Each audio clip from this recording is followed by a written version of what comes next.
0.0? I didn't say anything about the You said it on the app, on the wrap-up show. You said on the wrap-up show that you thought that, not that Howard orchestrated, but that it was orchestrated agact you. I said that a long time ago.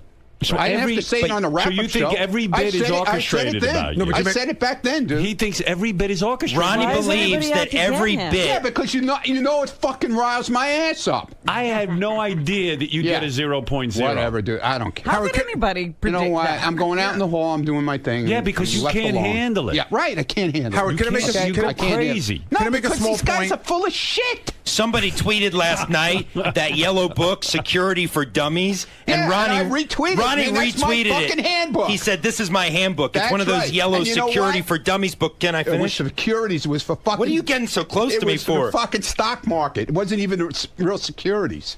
Oh, securities. Yeah, securities, exactly, not stupid. security. Read Hey, the Howard, fucking, I was getting read the to cover that, of the but you book started right. to attack me. Fuck you. I didn't attack you. Put your jacket on. What are you doing without a jacket? This was an Don't come impromptu out here visit with- in the Don't come in here studio. without a jacket.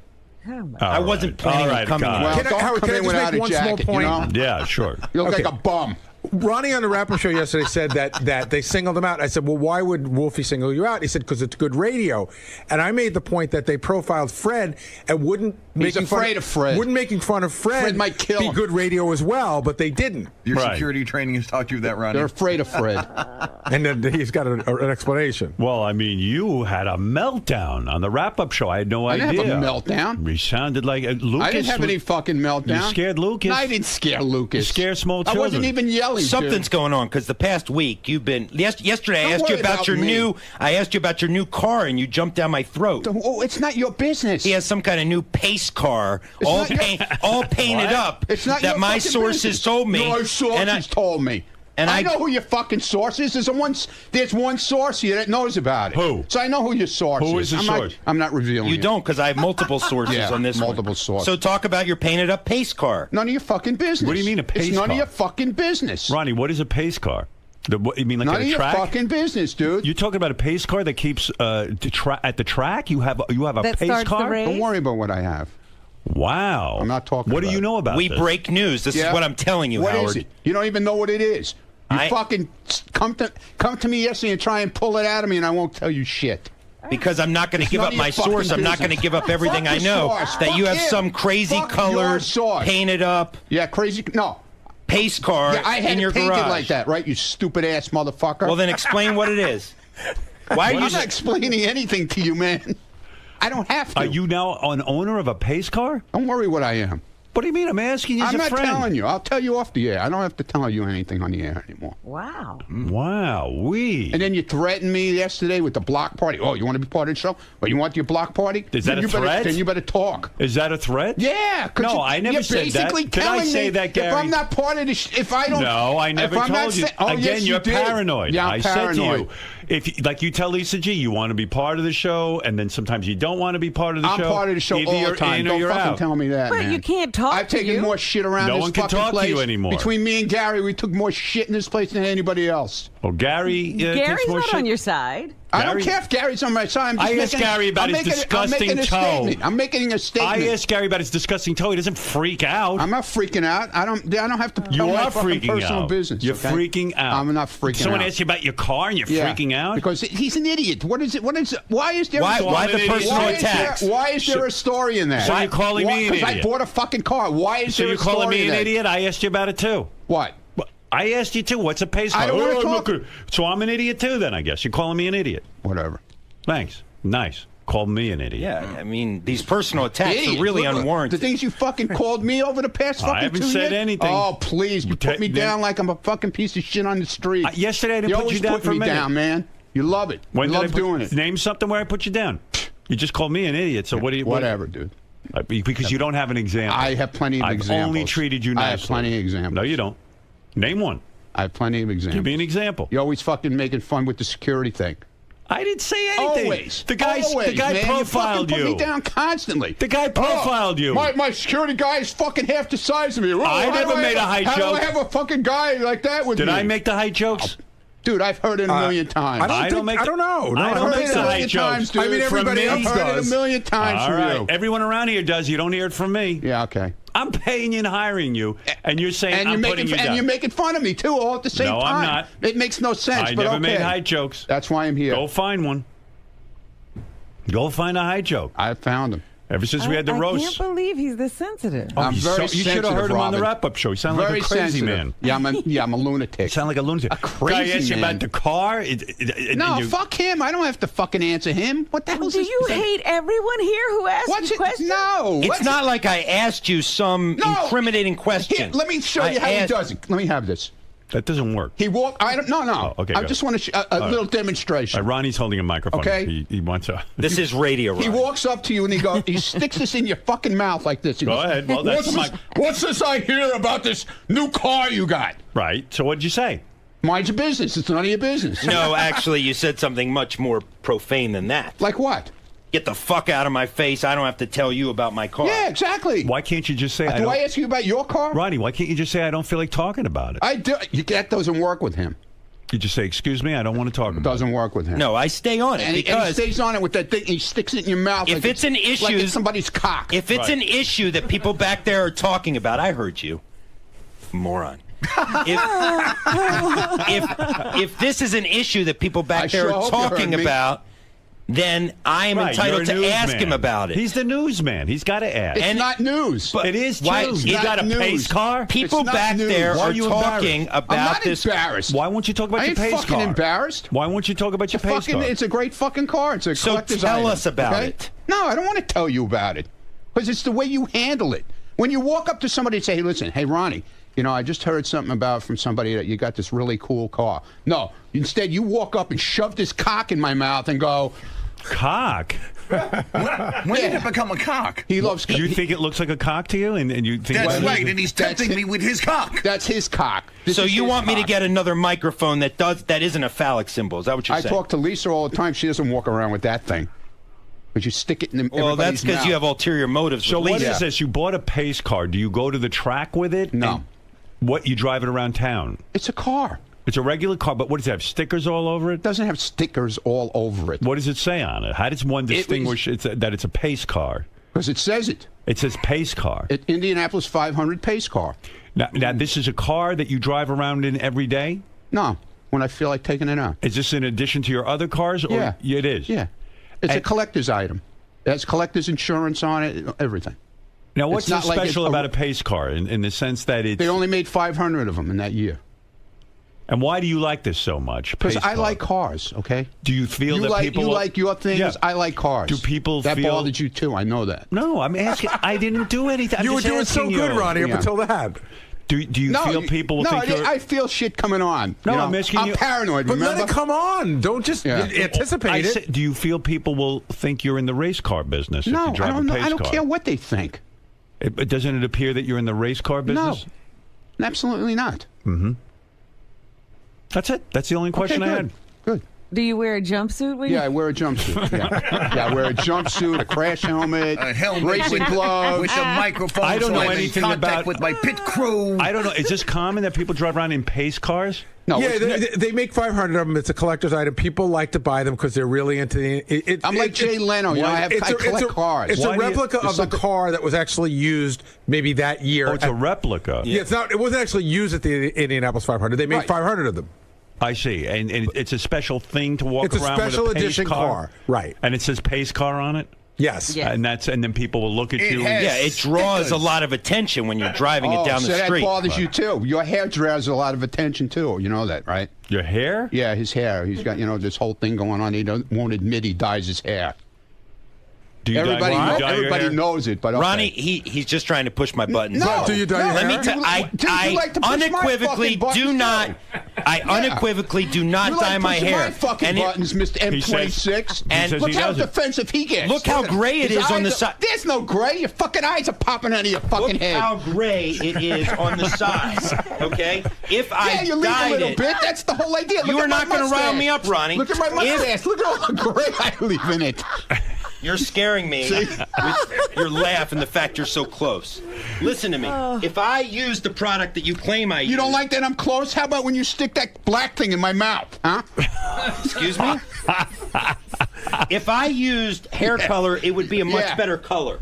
No. It is gray on the No, sides. you try to make it more natural looking, but you're not doing a good job. I swear You're not doing on a my good job. child, I don't dye my hair. Well, there you go. So there you go, Ronald. Are we done? No. You always attack. You came in here. How attack is it me. attacking I was you? out there minding my fucking Ronnie, business. how is it attacking Oh, wait, you? here's Wolfie. Let's find out. I'm not talking to him. Hey, Wolfie, No, how you I'm doing? leaving for this part. What is it, Wolfie? Sorry. Here he goes Sorry. again. Oh, Yes. you're such a baby. Yeah, Just I'm a listen to baby. Wolfie. Yes, I am. So what do you have to 'Cause I say? don't Maybe he wanna wants to talk an idiot. apologize to No, you. not him. He's a smirk, fucking Smug. yeah, Ronnie, smirky, you're smug so bastard. egocentric to think Yes. that I spend any of my time. Yes, you thinking do. about Yes, you do. Because Wolfie's you point want, is, no Wolfie, one's- you want to be so part of this show, Wolfie. I know you would do anything to get your Ron, I don't know airtime. that That's you why do you on brought the this fucking guy in here yesterday. Why did you listen to Wolfie I don't for a want to second? listen to him. I'm going to talk right over him. Why? I really don't give a Quiet shit about down. Wolfie. I give no shit about Wolfie. When we do our block party shows, he covers it in Pennsylvania. He'll only turn in interviews that talk bad about me. That's Ronnie, fuck you, Wolfie. Wolfie, go and fuck yourself, man. I don't give a shit what you say. I don't care what you say, Wolfie. I really don't Wolfie, care. Did you write what the profiler said? He doesn't about have any of to. us? Everybody knows what he fucking said. Wait a second. It's airtime. Wolfie- It's been talked about on Well, the can I air. ask him a question? No. I can't ask him a No, question. it's a fucking waste of time, man. Well, Everything that guy said yesterday, okay? Everybody's talked about on the air. Right from KC being whatever he was. You don't think he was right about Casey? That's what I mean. Everybody knew that. Right. He wasn't And we saying talked anything. about, He it on didn't say the anything that air. crazy. You know? are a paranoid baby, Yeah, Ronnie. well, you said that yesterday too, Wolfie, okay? Like I You said, just so want to be here so bad, you know? I understand it now. I understand it, Wolfie. Wolfie, it's fine. I'm glad you got in here yesterday. I'm very happy for you. Wolfie. But you know what? You're not here every day, and I know you're going to cry about that. So Wolfie. it's fine. I don't need to be there. Oh, you do need to be here. You need to be here in the worst way because I know you beg for a job here. I know you beg for a job. You beg for a job here, Wolfie. You beg for it. Ronnie, You beg for it, He dude. won't let Wolfie talk. No. You beg What is that? for Is it. that I your know thing? he beg- You I filibuster? filibuster. You talk over everyone? Is that your thing? What? So it's okay for him to fucking It shows walk you're all insecure. over me. Well, Yeah, I am well, insecure. let's hear what he's Okay. got to say. I don't want to hear what he's got to say. I don't care. That's the whole I thing. care. Well, good. Then you can listen to it. I don't have to listen to it. Why do I have to stand in and listen to something I don't want to listen to? Why? Why do I have to listen to it? I don't have an answer for that. I could be in my pace car. Yeah, exactly. All right, Wolfie. All I right. can't hear what you're saying anyway. So Have a good day, Wolfie, and you'll Mary keep Ann trying from to get a Brooklyn. job here. Mary Ann from Brooklyn, you're on the air. Hi, Howard. This is the best ever. Ronnie, you know I love you. Howard, he stands up. He's 60-something years old. He watches you back at AGT. I'm watching him from the box. I don't have a problem with him. He can't communicate with anyone. A guy I comes in here. communicate fine. Ronnie can't handle talking to anybody. I don't never wanna saw anything talk to like him. it. It's old school. He was born he's more like my age, and he feels very defensive, and I think All everyone's right. sort of picking on him. Maybe you're right, Joe. Go ahead. You're on the air. Ronnie, you are such a baby. Yes, I am. Of course. Ronnie, here's my point. Go ahead. Man, you bust balls around there nonstop. Somebody. Wait a minute. I bust balls around here? Yeah. How do I bust balls around here? You're constantly joking with people and playing around. There you go. Yeah. Joking. There you go. No, joking. you walk up to people, you tell them to fuck off, and you Yeah, say 'cause we're you're joking. joking. But the people don't know you're joking. Oh, they don't. Please. They know me long but enough. you bust here. balls. Yeah, okay. Everybody busts balls around here. Well, Everybody. So you should take it a little bit. And I don't do think that take guy it. yesterday was busting I your take it balls. from the people around here. I don't have to take it from outside people, dude. I take it from you. I take it from everybody here. Nobody gets their balls Is this a busted. case that you can you can dish it out, but you can't No, take that's bullshit. I take it. You can't tell me I don't take it. it? All right, let's go to Clayton. That's horseshit. Clayton, what do you have Well, to you say? don't take it gracefully. No, maybe I don't, but I take it. You got to calm down. You're gonna have a fucking heart attack. Yeah, no, Clayton, I'm going go to blow ahead. another eyeball. Yeah, You know? Yeah, well, now I see why your eyeballs are blowing out of your Yeah, head. Clayton, go exactly. ahead. Hey, Ronnie, you got the 82 Vet or you got the Buick Grand National? Neither one, dude. It's the Come on Camaro. now. Neither one. I'm serious. It looks like a Corvette to me, the one I Well, just that saw. one it he is says he I'm doesn't saying have. it's a Corvette, Ronnie, but it's not 82. Oh, Ronnie, it's a I'm Corvette. sticking up. Ronnie, I'm sticking up for you. It's a And it's very not. sharp car. By the way, it's it's very, not. very sharp. It's car. not 82 pace car. It's a 78 pace car. The Corvette. Wow. Okay, man. That's Oh. that's a no, not mine. But I'm just saying the pace car he's talking about is not an Yeah, 82. don't- It's a 78, silver and black two-tone. Ronnie, There are you you go, upset with the source for telling Thanks, John Howard. Lieberman about your car? You know what? It's part of the deal around here. I know. think you I know- know you know who who it it is. is? I know. I definitely know who it is. Who? Who is it? I'm not saying. Who do you think it is? I definitely know who it is. Who do you, I'm wondering, is it Richie I didn't. Wilson? I'm not Wilson? saying anything. I just said I definitely know who it is. Richie Wilson? I didn't say anything. I'm asking you, who's the source? So you don't why? know. Because you would identify. Okay, I don't know. Okay. I don't. It was not me. Was not Richie? Did not say a word. I didn't say it was Richie. It was Did I say multiple Richie? sources anyway. I didn't say it was Richie. It was multiple sources anyway. Well, Who are you good- suspecting? Good for you. I'm not. Why are you not telling me that? I don't care. I care. I don't care. Who do you suspect? I don't suspect anyone. So maybe you don't really know. I don't really know. You're right. I don't. I don't know. You don't know? I don't know. Don't Oh, know. wow. Boy, oh boy, you worked up. Yeah, I'm worked up. I mean, I've never seen you this worked up. Yeah, well. I mean, it's unbelievable. And when the things you said about me it were fucking terrible. bothers me when a fucking retard comes in here with club feet and fucking tries to rip my fucking ass apart about the job I do. He knows nothing about the job I do and how I handle people, really handle people when we're in a situation. So he can go fuck himself. Do you think- He never handled a situation in his life. Here's a note I just got. Ronnie talked about the pace car at his last party, and John Lieberman was there. So What party? who needed a source? I don't know.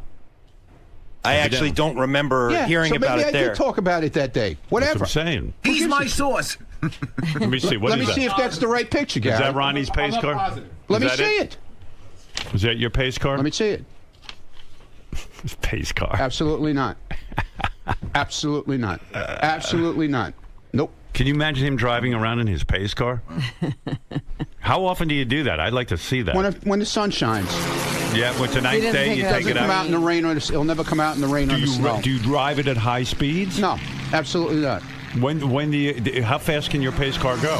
Must be able to go very quick. It's a Corvette. It goes as fast as a Corvette goes. What's the top speed it can go? I have no idea. I never tried it. Have you used it on any bridges and tunnels in the city? What? Have you driven it into what, any you're gonna go look tunnels? at cameras? Yeah. No. No, I haven't. No, I haven't. Because I never even. It came from Kentucky and it came on a truck. So I've never brought it across a bridge yet. Okay? Was it delivered to your home? Why is that? Well, look at you. Your fucking eyes are popping out of your head. Why is that so interesting to you? Was it delivered to my home? No, it was somebody dropped it in the middle of the street somewhere and left it there. And they called me and said, "Oh, your car is in the middle of the street. Go get it." What is wrong with you? I'm a reporter. I do does Howard details. 100 Yeah. News. Well, then why don't you work on your details? He does. Because obviously, Ron, you're not he working does on Howard, your details. He does Howard but 100 he's not News. working on his details. He because is. He's asking you. If he had a story, he should have came in here with all the details, pictures, Well, he's asking everything. you. He's not a fucking reporter. Well, he's not gonna go to your Bring home and Steve spy. Langford back. He got fired from his job. You're telling he him needs a job. Bring him back, will you please? Oh, now you're trying to get me fired. Go pack your fucking bags. Now you're trying to I told get you me that the other fired. day. I told you that. I told you that. I'm going to get your bags packed. I don't for think you. it's your place to even suggest to fire me. You're Right. not my boss. That's right. Look how upset you are. You look like you're going to cry. What? Look at you.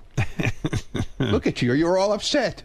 You can't Right, take Because it. I You can't don't take want it? my You reporting can't take question. it? I don't want my reporting question. Oh my God! I don't. Did I not have a story? No, you have no story. It is a story. You don't have a details. pace car. You have no details. You don't even know what fucking color it is. Why do I need to know what color you it don't is? want him spying on you. Because you're going around there. Is it orange? Is it pink? Is These it are black? called Is it questions. purple? Reporters ask questions, Ronnie. Yeah. He doesn't know all the answers. He Well, then has let a him- source. Before he comes in and makes a statement, he should have the details. What? He's a reporter. He's asking you. You're Well, the guy who no, I'm runs not the fucking car. telling him John, how to shit. do Look, his- I'm not going to break down the fundamentals of how to be a reporter for you. Okay? If I won't tell him the details, isn't Oh it my his God, he's a job? lunatic. All right. Wait, Listen, wait. This is crazy. Isn't it his This is job? crazy. This is Isn't it crazy. his job to go out? If I won't give him the details, Ronnie, A report- he's not going to You go want him- spy on you. dude. It's not. Well, now I might. He just asked you a couple of questions. You're getting so fucking defensive. Let me guess. You want a portion of the guy's book proceeds from yesterday, right? Just like you wanted some of the ugly app guys. I don't want anything from him. Believe me. Listen, the last thing I want is something from him. I have to go back to work and work. Put your jacket on. Go find out what color my car is. Go ahead. Oh my God. Go ahead. Do some work. You really want me? Do some work.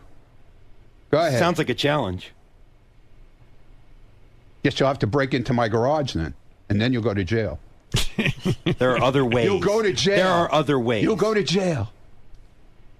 He's going to sit out and watch and with a camera and photograph you. You don't want that. I got people everywhere. He's going to stake you got out. people nowhere. Brian, go ahead. People everywhere. Oh, listen, will Lisa G please fuck Ronnie? By the way, I'm pent up. I would love to have that all go down too, because that would be great. All right, thank you, Brian. Listen, Ronnie, thank you. You're welcome. Have a nice day. Thank you, John Lieberman. Have a nice one. I still say John's a great reporter. I'm sorry, Ronnie. That's good. I'm glad. All right. I'm happy for you. Wow, that was some interview. He's amazing. Oh my God. Oh yeah. Anyway, I was trying to tell you about Gary's toe fungus, but I do have to. That got gobbled up in the Ronnie net. Sure did. What is it, Carl? Hey, Howard. Ronnie's a bitch, man. Who flies off the handle like that as a security professional? Think you got off-duty cops with you. He would get rolled up in a heartbeat. He'd get that handlebar mustache punched right off that fucking face if something really happened, man. Thank God you got real cops with you. All right, listen, Carl. Thank you. Thank you. He'll come running back in here screaming.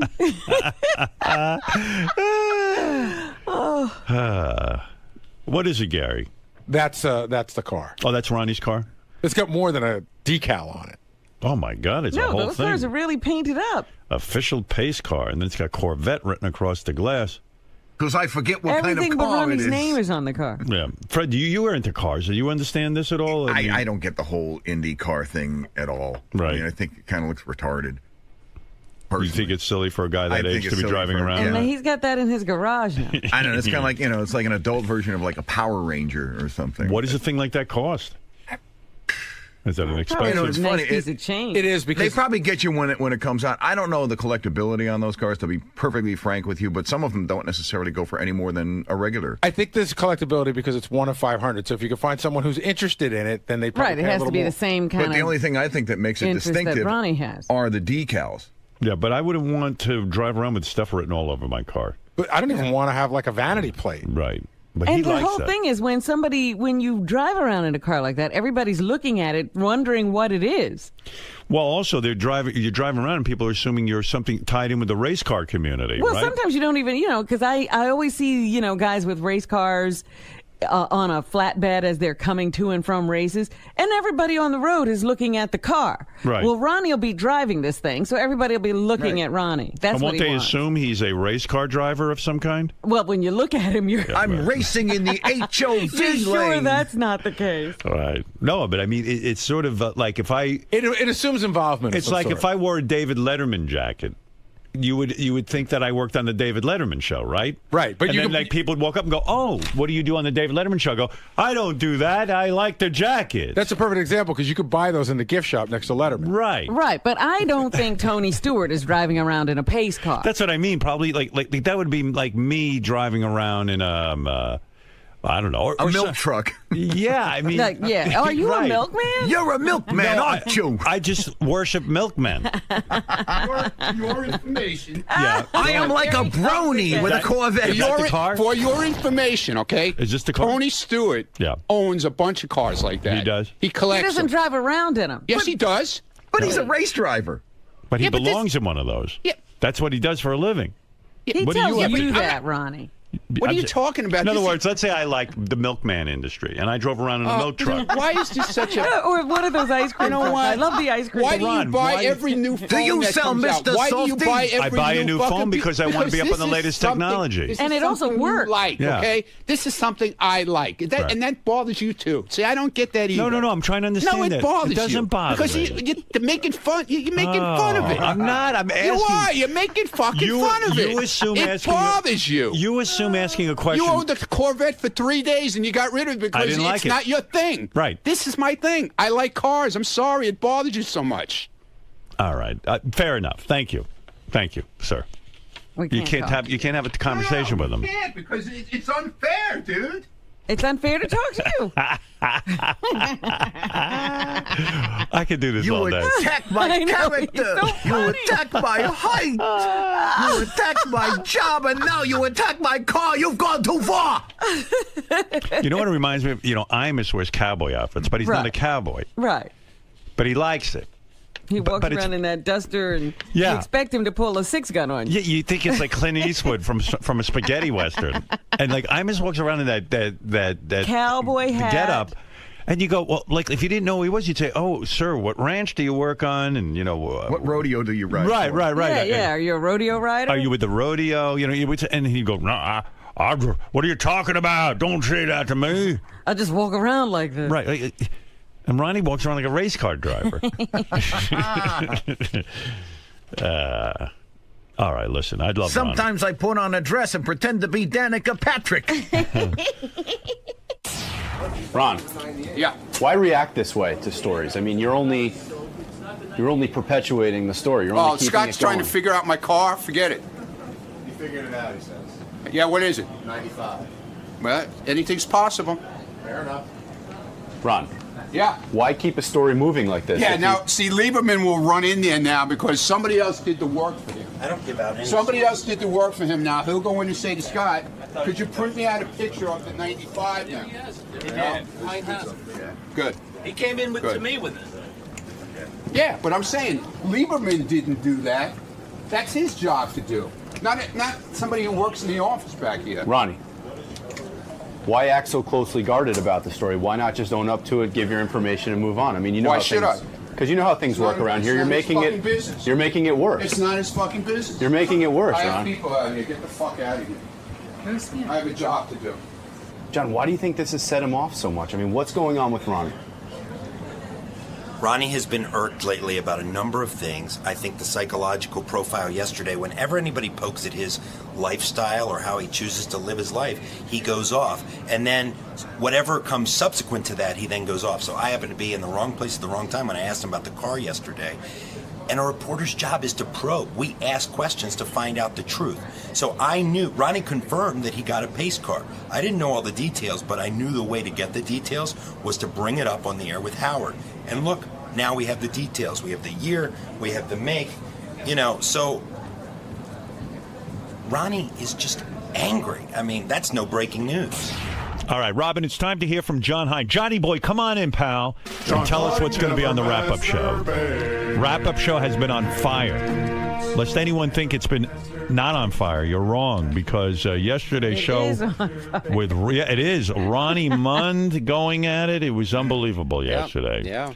What are you going to be talking about today? You think that something is up with Teddy Microphone getting mugged and losing his iPhone. It's just weird that he doesn't call the cops and get his phone back. Where is that fucking guy? Yeah, he's here now. He's here. Explain that. Teddy, come here, just real quick. I don't want to spend all morning on it, but I wouldn't mind an explanation. I started out at 6 o'clock in the morning with this.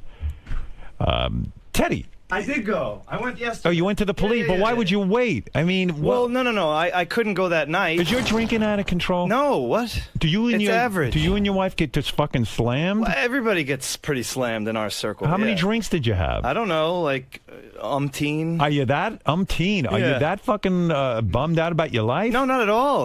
We're having fun. We were with a huge group of people. It was just like super fun. I mean, this is what you can't have fun without getting completely fucked up. Yes, of course. Let me tell you something. I've cut my drinking back almost to the point. I don't drink almost. I know. I barely drink. Well, I mean, I might have one drink a week. I know. I know. Tell you, look at me. I'm having as much fun as I used to.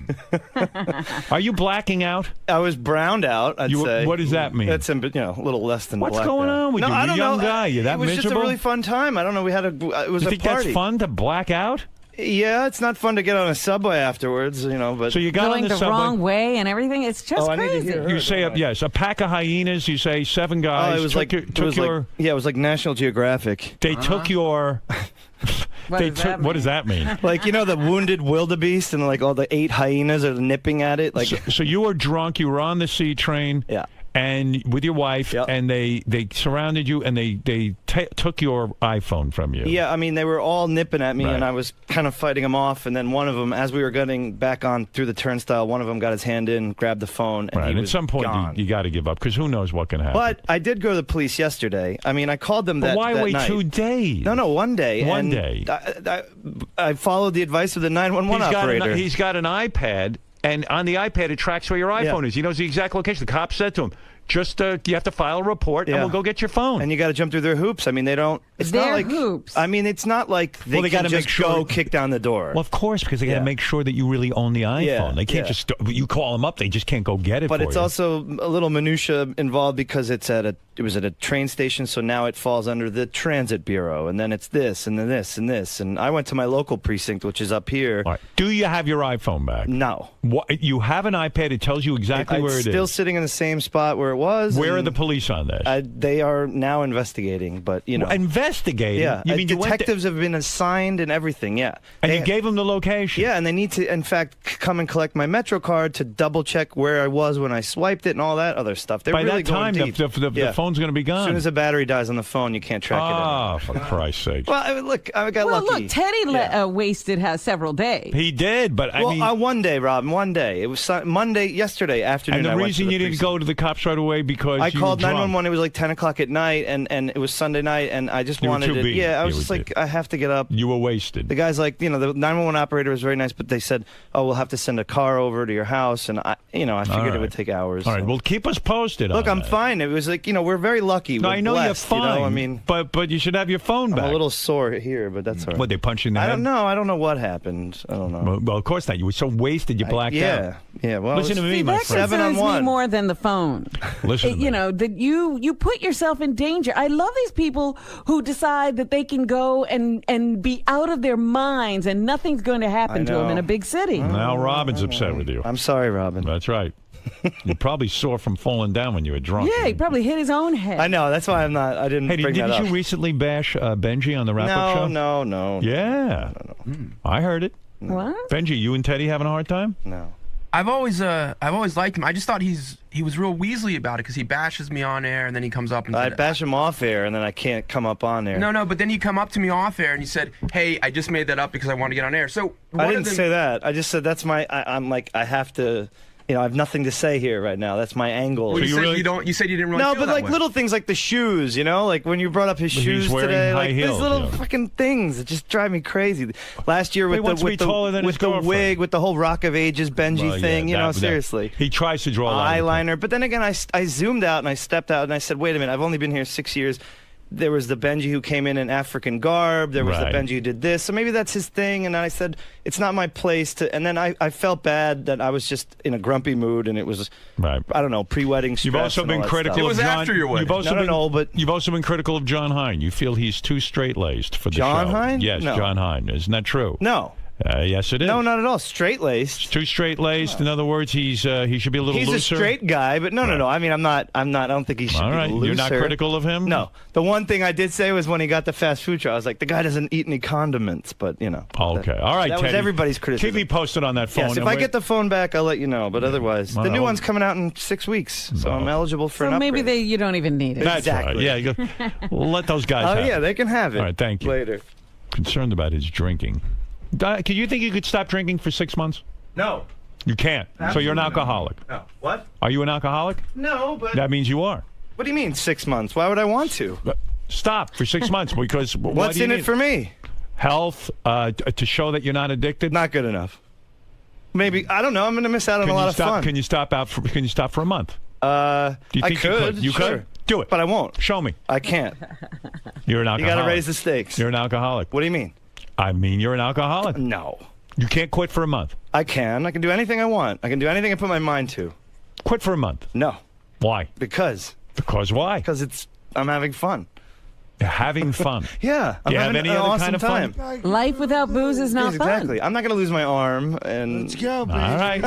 Okay, you might have a problem. Well, we'll see. I'll cross that bridge when I get to it. All right. I know. You've been right about a lot of things. Right about everything. I know I'm you're right, America's I know. judge. I know. All right. Thanks, Goodbye. Teddy. Right. Right, Robin? Right. Right. See, even Robin agrees. Teddy microphone. Sir. Mm-hmm. Obviously a tumultuous Sunday for you. Yeah, no big deal. I mean, I think I had it coming. I got robbed of my iPhone, and I did go to the police yesterday and filled out a report and, started the whole minutia, really jumping through all the hoops. Why do you say that? Why do you say that you think you had it coming? Oh, man, I was an easy target. I was blacked out drunk on the subway and going the wrong way, and then I don't know. I mean, I probably just stuck out, and I'm sure look at this idiot, and whatever.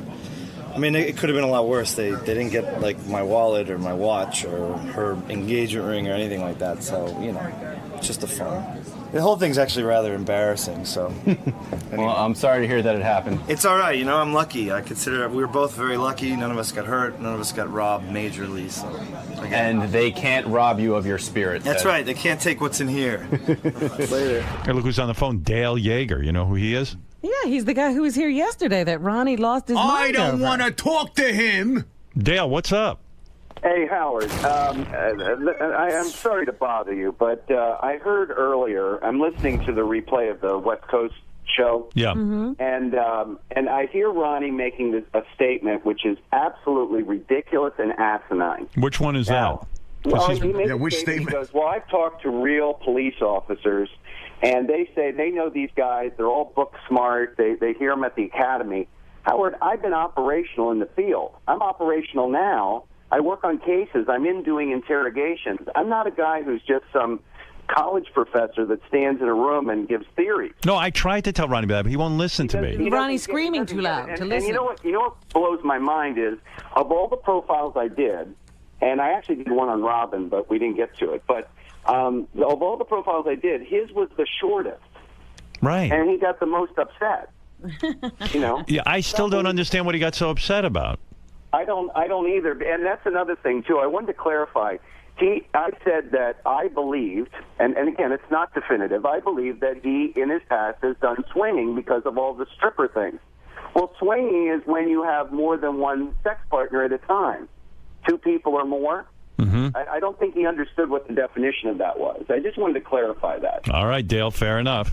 All right, thanks. All right, thank you. That's Dale Yeager, who is a professional profiler who got into a huge fight with Ronnie yesterday. Yeah, well, he's probably set Ronnie off again. He might have. I don't know. It's very possible. Ron. Yeah. Now that you've had some time to think about things, Yes, we played that. What? have your feelings changed now that you've had some time? No. Feelings changed about what? The guy's a fucking professor. Well, he said he has done some field work. He has. Yeah, been out there. he says he's still in the field, giving lectures. That's not the field. Seems like you're giving him a lot of power by not answering to him. He has no power. I talk to real police officers. They know about guys like him. They laugh at him. What else is in the news? What do they do? They laugh at him. How do they do that? Starbucks, Macy's, and other. Stop turning the radio off. I can't hear you. What did they do? They laugh at guys like Dale Yeager. And how do they do that? That's scary, man. That's right. I wouldn't come near Howard if you were Yeah, doing it's like that. a fucking Creedmoor laugh. You know where Creedmoor is? Huh? You know where Creedmoor is? I'd imagine it's about 2 feet in front of me right now. You never heard of Creedmoor? No, man. You heard of Creedmoor. I've heard of Creedmoor. You heard of Creedmoor. It's a mental institution. God, yeah, I know Creedmoor. That's where Ronnie should be. So I was right. It was a couple feet in front of me. Yeah, that's where Ronnie should be. Locked up in it. I'd feel, speaking of security, I'd feel a whole lot safer if this interview ended. Good. End it. End it. This is the best of the wrap-up show. A recap and behind-the-scenes look with John High and Gary Dell'Abate. The best of the wrap-up show begins now. Hey, it's Gary Dell'Abate, Baba Booey. On Tuesday's wrap-up show, there was a lot of Ronnie. First, Ronnie, it turns out, knows that Taylor Swift's fans are called Swifties. We don't know how he knows that. Then Captain Jenks called in and talked about the prank call he made involving Ronnie. And finally, Ronnie told us that he went to see the play Cinderella. Yes, a 60-plus-year-old man went to see the play Cinderella. Here's how it all went.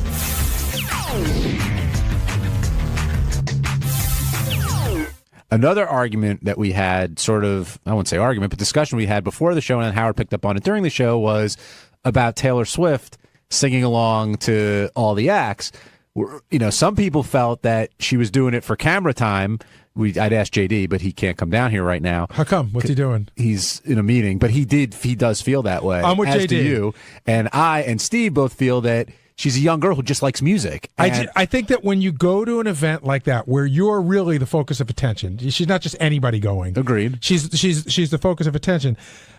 Yes, you should go and have a good time, and there's a party that says, hey, I'm going to go do what I want and be who I am. But there's another party that knows that every little thing you do, the camera's picking up on. So I think that her singing every song is a move. It's a move to get on camera. I disagree. I think she's just singing along and she's enjoying the music and being a 23-year-old girl. Can we tell the audience that you, off the air, refer to her as Tay-Tay? On the air, I've said Tay-Tay many times. So you're in a whole other league. Look, just because I've seen her in concert 5 times. Have you seen her 5 times? 5 times. You know I'm going again, right? Are you? End of March. What city this time? It's local. Going to Newark. John's like he's like the Grateful Dead. He's like a deadhead for Taylor Swift. What do they call them? What? Taylor heads? Do they have names? Taylor head road groupies? Swifties. How do you know that? How do you know that, Ronnie? Don't worry about it. No, how do you know that? I'm smart. No, how do you know? I'm a goddamn genius. How do you know a Taylor Swift groupie? I have 2 teenage daughters. What's your reason? Yeah, I have a teenage girlfriend. Is that why you know? Is Stephanie a big Tay-Tay fan? She likes her. Do you like her? Not particularly. No, not for you? No. Not your speed? She is cute. I got to say, she's a cute kid. Yeah, she's, well, whatever. She's very all-American looking. Yeah. And I don't think her music's bad. Some of it, not all of it. Steve Brandano agrees. I see him shaking. I think it's funny because you don't think her music is bad. I'll give you 10 other artists that like dance around her genre that you would probably hate. That's true. I like her older stuff, like Tim McGraw. But anyway, let's get Ronnie. I'm glad. I like her Greetings from Asbury Park album. I'm glad you're here. Are you really? Yes, I am. Because good. before getting into David Spade, I did want to ask you about that prank call that Jenks did because apparently you weren't a big fan of it. Not that it wasn't a big. I mean, he got upset because I didn't knock him on the news. I just said I was, I'm friends with a lot of cops, and it was a whole cop thing, and cops were getting shot and killed that day, even. So was it not fun and not funny? It was his stuff is funny, but you know what? He got all bent. He started knocking me on Twitter because I said, because I did the news story with Lieberman saying, that I wasn't too thrilled about it, but, I didn't say I hated it. Do you think Jenks did the wrong thing by doing it? He never does the wrong thing because he's always doing those phone calls. So, He's done a couple of calls I think he wish he could take back. Are you pissed at him? No, not at all, but he's pissed at me. Jenks, are you pissed at Ronnie? Jenks, you there, buddy? I'm not pissed at Ronnie. I was just bummed out that because I thought he would think it was cool. When I did the prank call, there was no reports of anybody being shot or injured. I did it before any of that stuff went down, and I didn't hear it till that night after this all went down and the cop was shot and then he had already died. And Jackson, in all fairness, nobody had been shot or killed that day. He'd already killed 4 people. But the thing is I don't do this to make fun of a tragedy or to make fun of people being shot or injured. I do it to show that these people on the news, after 25 years, they still can't stop it. They still don't check their sources. And, I let it out that it was a prank call early on. I didn't keep everybody on about it. And I kind of figured, Ronnie, it would be good for the block party. And I just could imagine all the phone calls that you must have fielded within the first 10 minutes after me doing that call. I agree with Jenks, by the way. I know he does these during some pretty weird tragedies, but to me, it's always a mad rush to be the first to get the scoop, and it almost seems like these news organizations care so little about what's going on and care more about getting the person on. And I agree, most of the time, 99% of the time, it's not a bad thing. There's like one or two that he probably shouldn't have done. Well, Jenks proved that, I thought, with this call. Jenks, she would have talked to you all day. What's that? She would have talked to you all day, it sounded like. Yeah, but I kind of got nervous because, again, I was thinking, well, if there are people, if you would have watched it that day, you heard that the reporters and everything, they were getting in the police's way from doing their jobs. So, I mean, me doing a prank call to that show was probably just, I think, was just comical. It was just to show that these people were so willing to put anybody on the air without checking any sources that I mean, I could at least get through and do it. I just didn't want to string anybody along. You know where I thought Jenks used to shine for me? Jenks, what is the Philadelphia version of, I guess up here, it's called the DOT. What is like the Department of Traffic, like the roadworks people? What are they called? Right. It's called PennDOT. PennDOT. Every single snowstorm, he would call as the head of PennDOT and always get on it. I would think, how do these people not know who that is and what his number is? And he would they go, now from PennDOT, we have this guy. They put him on. Jenks, you're a master of your craft. But Ronnie, you're not mad at me. No, right? I never said I was pissed. I just said, if you listen to Lieberman's story, I never said I was pissed.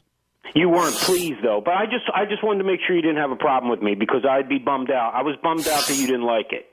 It's not that I didn't like it. I'm saying it's not that I didn't like it. It was just, I don't know. At the time, it just hit me the wrong way. I don't know. All right. Thanks, Jenks. We're all good. What did you do for Valentine's Day? What did I hear you saying? Hey, listen, you're going to Taylor Swift. I went to see Cinderella. I'm going with my daughters. What did you do for Valentine's Day? I went to see Cinderella on Broadway. My God. How was it? Why? Because that's what Stephanie wanted to do for Valentine's Day. She's into Cinderella, I guess. I don't know. She thinks you're her prince. Yeah, I am. I am a prince. I got we sat third row, I was a prince. Someday her prince will come. Yeah. How was Exactly, after I'm gone. What'd you think of the show? It wasn't that terrible. I didn't fall asleep, so it wasn't that bad. Actually, they added a little humor into it. How so? And they made little jokes here, here and there. I got to ask you a question. Good. I'm not being facetious about this at all or anything. Were there mostly kids at the show? No, absolutely not, dude. It was all adults. Really? Yeah. I wonder why. And it's not even open yet. It's in preview, and it was sold. It's been sold out for date. Really? Who's in it? Anybody big? Any big names in it? Not that I know. Not even in my day. No Angela Lansbury. No, there was somebody. I forget who it was. I recognized one name. Did they cast well? Was Cinderella? Yeah, she was hot. Yeah, she was definitely hot. Did she look good when she was working the house, or when she became, Oh, when she became Cinderella, she's in this hot gown. I'll tell you what, though, the live effects that they had on this show are amazing. Yeah? I mean, like, the dresses, they like changed right in front of your eyes, and you didn't even know they changed. Like Kelly Clarkson's dress at the Grammys. Yeah, exactly. They just spun around and bang. They were exactly. It was crazy. And I'm sitting like 3 rows back, and I'm trying to figure this out. You think it'll make it on Broadway? It's opening March 3rd. I understand. Do you think it'll stand the test of time? I think so, because a lot of kids, they're going to take a lot of kids to see it probably. But you said it was adults. It was adults. There was there were some kids there, but I'm telling you, it was mainly adults. Cinderella. Happy Valentine's Day. Yeah, it was great, man. I'm sure Stephanie must have been thrilled, though. Oh, please. Unreal. On Wednesday's wrap-up show, we talked a lot about Mark Cuban and him entertaining Shark Tank pitches from the staff. So Richie Wilson came in with his winning pitch, but Tim Sabean came in with his losing pitch, and Scott DePace came in to explain why he didn't pitch at all. Lots of fun, as always, on the wrap-up show.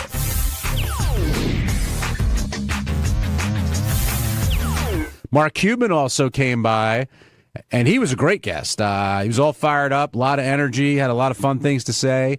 And then he had to sit through those pitches of Tim and Richie Wilson. I want to talk to Tim about his failed pitch. I want to talk to Richie Wilson about his successful pitch. I think everyone was surprised that Shittens ended up going over well with Mr. Cuban. Yeah, I think Tim was bummed out. I know he believes in his idea. He was excited about it. I wanted to pitch his other idea, which is a leash for a television remote. I'm sorry to give that away, Tim, but You're talking about the thing like whenever you go to the shittiest hotel in the world and they have the leash on the remote control. Gary, like don't let him know that. But his app to find, clean places to go to the bathroom, I know it exists, but apparently Tim's is a little bit different, but we really didn't get to learn the details because Mark Cuban shot him down pretty quickly. He went, eh. Yeah. Do you think that in Tim's pitch it was necessary to tell Mark Cuban, a guy you're A, trying to get money out of, and B, a complete stranger, he could have just said, hey, sometimes you got to go to the bathroom. He didn't have to tell him that he shit all over the wall. That's what makes Tim, Gary. He didn't have to tell him, but he wanted to, add some color to the story and get him interested, and I understand that. Tim came to me afterwards. He's like, this app is going to kill. He's got it under control. Yeah, get Tim down here. I want to talk to him about this app. Did you know he put $8,000 into the app already? He told me 4, but it's going to take another 4 to get it to where he needs it to be. Oh, okay. So I figured it was the other way. He said 8, which means he's probably put like 16 into it. No, but the thing that I didn't know how to say this to Tim because even before he went in, I was getting texts like crazy or IMs like crazy that there's like 50 apps that already do this. But Tim was saying that they're not interactive, but I haven't seen them. I would think they would be. Yeah. In other words, if you're going to go look for a bathroom, it would seem like you just Instagram a picture of a clean bathroom. Richie Wilson, though, has put 8,000 less into his idea, and he got the endorsement from Mark Cuban. And I said, out in the hall, you guys were buddying up. Is this gonna happen? I put 8 minutes into this. That's all it was. Yeah, quick little idea, and he liked it. He was really cool about it in the hallway. I love the idea, by the way. As a frequent user of Man Groomer or whatever you call it, it's a great idea. Were you surprised that he went for it like that? No, because everybody I spoke to said it's a good idea. Like I haven't heard anybody, no pun intended, take a shit on it. So what are you going to do? I'm trying to reach out to companies now about having it manufactured. I'm looking for, and if a company's interested, get in touch with me. And Rachel's at home right now. She's looking up manufacturing companies. Here's your problem, though. What about all the other people out there listening who are doing the same thing? I totally know that, but listen, it's out there. I mean, I knew that going into this, that I'm putting it out there. Did Richie copyright it in any way by doing it on the show? Can he take this tape and document this date as... Yeah, I mean, it serves as some type of copyright, but if I'm the manufacturer, I thought of that 2 years ago. Right. Yeah. And we've been working on it ever since. But you have to have proof of that, though. But that was exciting. I mean, look, he took you at first it was kind of goofy, but then a couple minutes in, he was taking you very seriously. For the simple fact, he didn't tell me to get out like he told Tim. Yeah. And he said that, and when he said there is something there, like I almost skipped a beat, man. I was like, there's a billionaire businessman liked an idea that I pitched him, and Ronnie told me he was laughing about it and loving it all the way down the elevator. He was cracking up. Even if you don't get a dime, at least you get that satisfaction of knowing that he endorsed your idea. Yeah, and he told me in the hallway, he said, you really should try to get on the Shark. He said, you really should try to come on. Oh, so get on the show. So as soon as if he would have been here with people, I would have asked him, is there a number? How do I get in touch? But I didn't want to ask him, like, hey, give me your email address. Are you going to change the product name if you have to get on Shark Tank? Because I don't know if they'll let you go on. I would do a Shittens brand, because for like a guy, like a hunter, they would love to use Shittens in the woods. Like, that would be great. But I would have to change the name, somehow. You got to change the name because the place you need to sell it is the moms and... I'm not talking about that. Like, you can't get into Kmart or Target or unless you put BJ's like the pound sign and percentage or whatever, tens, you know what I mean? That's actually a better idea. Yeah. But even some of those places won't deal with that. That got me 3% of the company, by the way. You're in. You're in. You have 3% of nothing. I appreciate that. The other thing, I know other people were upset, Gary, because they wanted to pitch and didn't have the opportunity to do so. I know. We had I think we had 5 people out here altogether. You know who was supposed to pitch and declined to pitch was Scott DePace. And what happened was basically Scott DePace told me yesterday, I no longer believe in the video caddy in a sense. He said 19 years ago, great idea. 9 years ago, great idea. He goes, things have changed. Everybody's got a camera on their phone, so I don't believe it anymore, and I'm not going to come make a fool of myself. Wow. Well, I also know this morning he was saying he didn't know about this segment until yesterday afternoon. Right. So he didn't... Well, that's okay. I mean, I think he wanted some preparation or to have a pitch. For somebody who's been working on for 19 years? I'm surprised. I mean, he's got a lot of pride. I know that. And he believed in that product for a very long time. Technology's changed. But for him to admit that, that's a big step. Now, do you think he did it just because he didn't want to do the pitch? I think he did it because he's out of video caddies and it doesn't matter anymore. I don't know, Scott, if you're still selling them, let me know. But I think I remember him telling me he sold out. I mean, the video caddy is 5 times bigger than the iPhone. Yeah, but you could still, you got the brand name. You can make a smaller or iPhone caddy, iCaddy. You could do something like that. We're all geniuses here when it comes to this entrepreneurship. All right, Scott DePace, you weren't able to. I didn't know you gave up on the video caddy. That was news to me. Gary just told me that. I sold the last video caddy 2 years ago, maybe. How would we know? How would we know that? I told you guys. I mean, it's quite obvious. I haven't had the website up for a year and a half. I don't know because I check the video caddy website every day. No, it's funny. I mean, I just didn't know. I didn't know. At some point, it was definitely out there. I know it's not on your radar, but you knew at some point. Trust me. I said I wasn't doing it anymore. You're extremely entrepreneurial, though. It surprised me that you didn't pitch today. I mean, I've got other ideas, but with Gary, it was really odd. Yesterday, Gary came into the control room and said, "Are you ready for tomorrow?" Well, that's because Will had sent you 2 notes to 2 different email addresses, which I guess you don't check Lotus Notes. I do check Lotus Notes. Never got that. Here's the email. You can look at it. That's from last week with some other email address that I have no idea. You have 7 different email addresses. PatMedia.net I have not had in 12 years. How would I know that? And then the next one How would you know that? Because I haven't had it in 12 years. The next one is a Lotus Note address. Scott? I swear to God, I did not see that. I do see it here, so I'll have to go back and check. But I did not see it. But again, when I type in your name, and this is a bigger issue, but people have all these outstanding email addresses, and how are we supposed to know what email accounts are active? We're all on Lotus Notes. Then that's what we do. We use Lotus Notes only. That's fine. Wait a minute. So I had an email address that changed about 6 months ago. I didn't remember which one it was. I let our IT guy know. I let Tracy know. But I can't spend 25 minutes looking up trying to find your old email which says what your new email address is.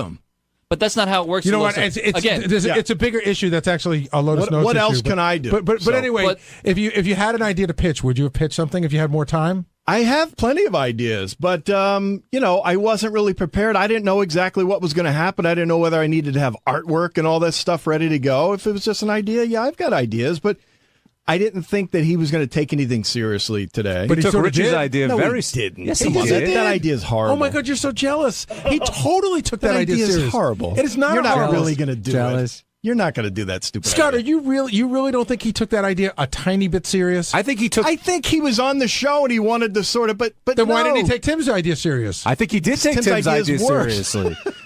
He assessed Tim's idea, right. Said it had been done, and said goodbye. He listened to Richie's idea. He said you've got something there.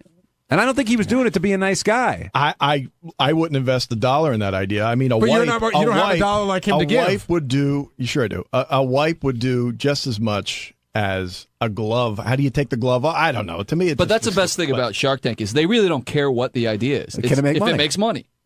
If Richie proves that Shittens is a moneymaker, he'll invest. Why wouldn't he? For the guy that made Post-its, he said, "I'm going to put glue on the back of a notepad," and people would have said that's stupid, and they made billions off it. You can't just. It's the same type. Why are you so frustrated by this? I'm not. I'm frustrated trying to explain why I think Shittens is a stupid idea, and I don't think Mark took that seriously. I think he was on the air going, "Hey, yeah, that's good, yeah." But let's see you make $1 with it. And let's see him actually put $1. I gotta say something. I'm watching you here, and I'm not trying to open up a larger issue. I promise you. I just don't think you can revel in anybody else's success that isn't Gary, yours. that is not true at all. You come up with these thoughts that there's no accuracy to that. If Richie had made $1 million, that would be awesome. But here's the point. I'm simply saying that Mark, I don't think he was being genuine. And I disagree with you. What you're saying is you don't like Richie's idea. That I get. But Mark seemed genuinely interested in that. Why did everybody see that but you? I guess you guys aren't as bright as I am. I don't know. I don't know what it is, but I don't think he would put $1 into that fucking thing. What did you think of Tim's idea? To find a bathroom? It was an excellent idea. I think I can find a bathroom quite easily without an app. Why was Yelp so successful? Was what? Yelp for restaurants. That's it. But that you're getting a review. You don't review a bathroom, how clean it was. No, I think that's what Tim is saying, that people are taking pictures and reviewing the bathroom. Here's a clean bathroom in a 25-foot vicinity. Well, listen, I mean, I could shit in a porta-john. My wife does want a clean fucking place, so maybe there is something to it. I don't know. I wouldn't invest in it. Tim, were you discouraged at all? I know you've put a couple bucks into this. No, not at all. Not at all. It just propels, and I love challenges. And let's follow through with this thing and see where the challenge goes. Where did you come up with this idea? It wasn't from the incident here. Well, no, it was. I was thinking about this, and I went online and I looked at a couple of things, and I saw what they were, and I saw how the ugly meter took off. I saw how Yelp worked. I saw that there were applications on the web or on iTunes and so forth that were that identified restrooms, but this has other layers to it and other services to a potential user. So I thought, why not? What other? I mean, I know you don't want to give away the tricks of the trade, but what other services could it possibly have?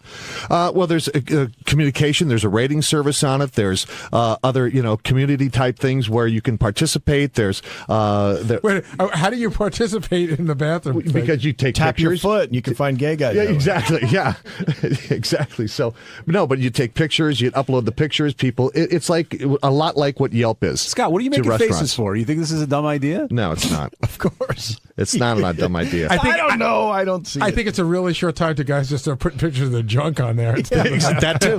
And then you'll be a millionaire. Exactly right. And Tim, you put $8,000 into this? No, not $8,000, but it's. I put about $4,000 into it just to check it out and understand it, and to realize what it's all about.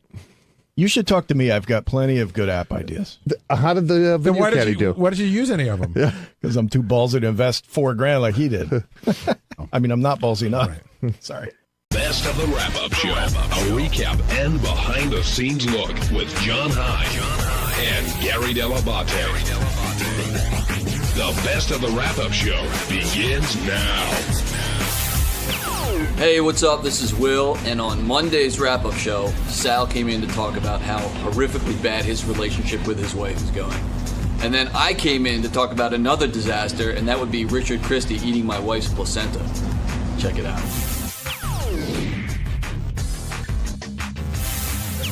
Let's turn to you, Sal. You spent a lot of time in the studio today, and why do you get that look on your face? It was a lot of time. I got to tell you, it was rough. I can sit there and help recite your greatest hits all day long. it's like you don't even remember. You go, oh yeah, I do remember that time. You fascinate me on that level. How you go and do things, and then and by the way, you don't actually ever learn. Like to learn something like Paula Deen hasn't learned it's wrong to say the N-word. Someone told her it's wrong to say the N-word. Right. And that happens to you a lot. You go, I learned my lesson. No, what you learned is not to say that ever again. Yeah, and it hurts. It sucks.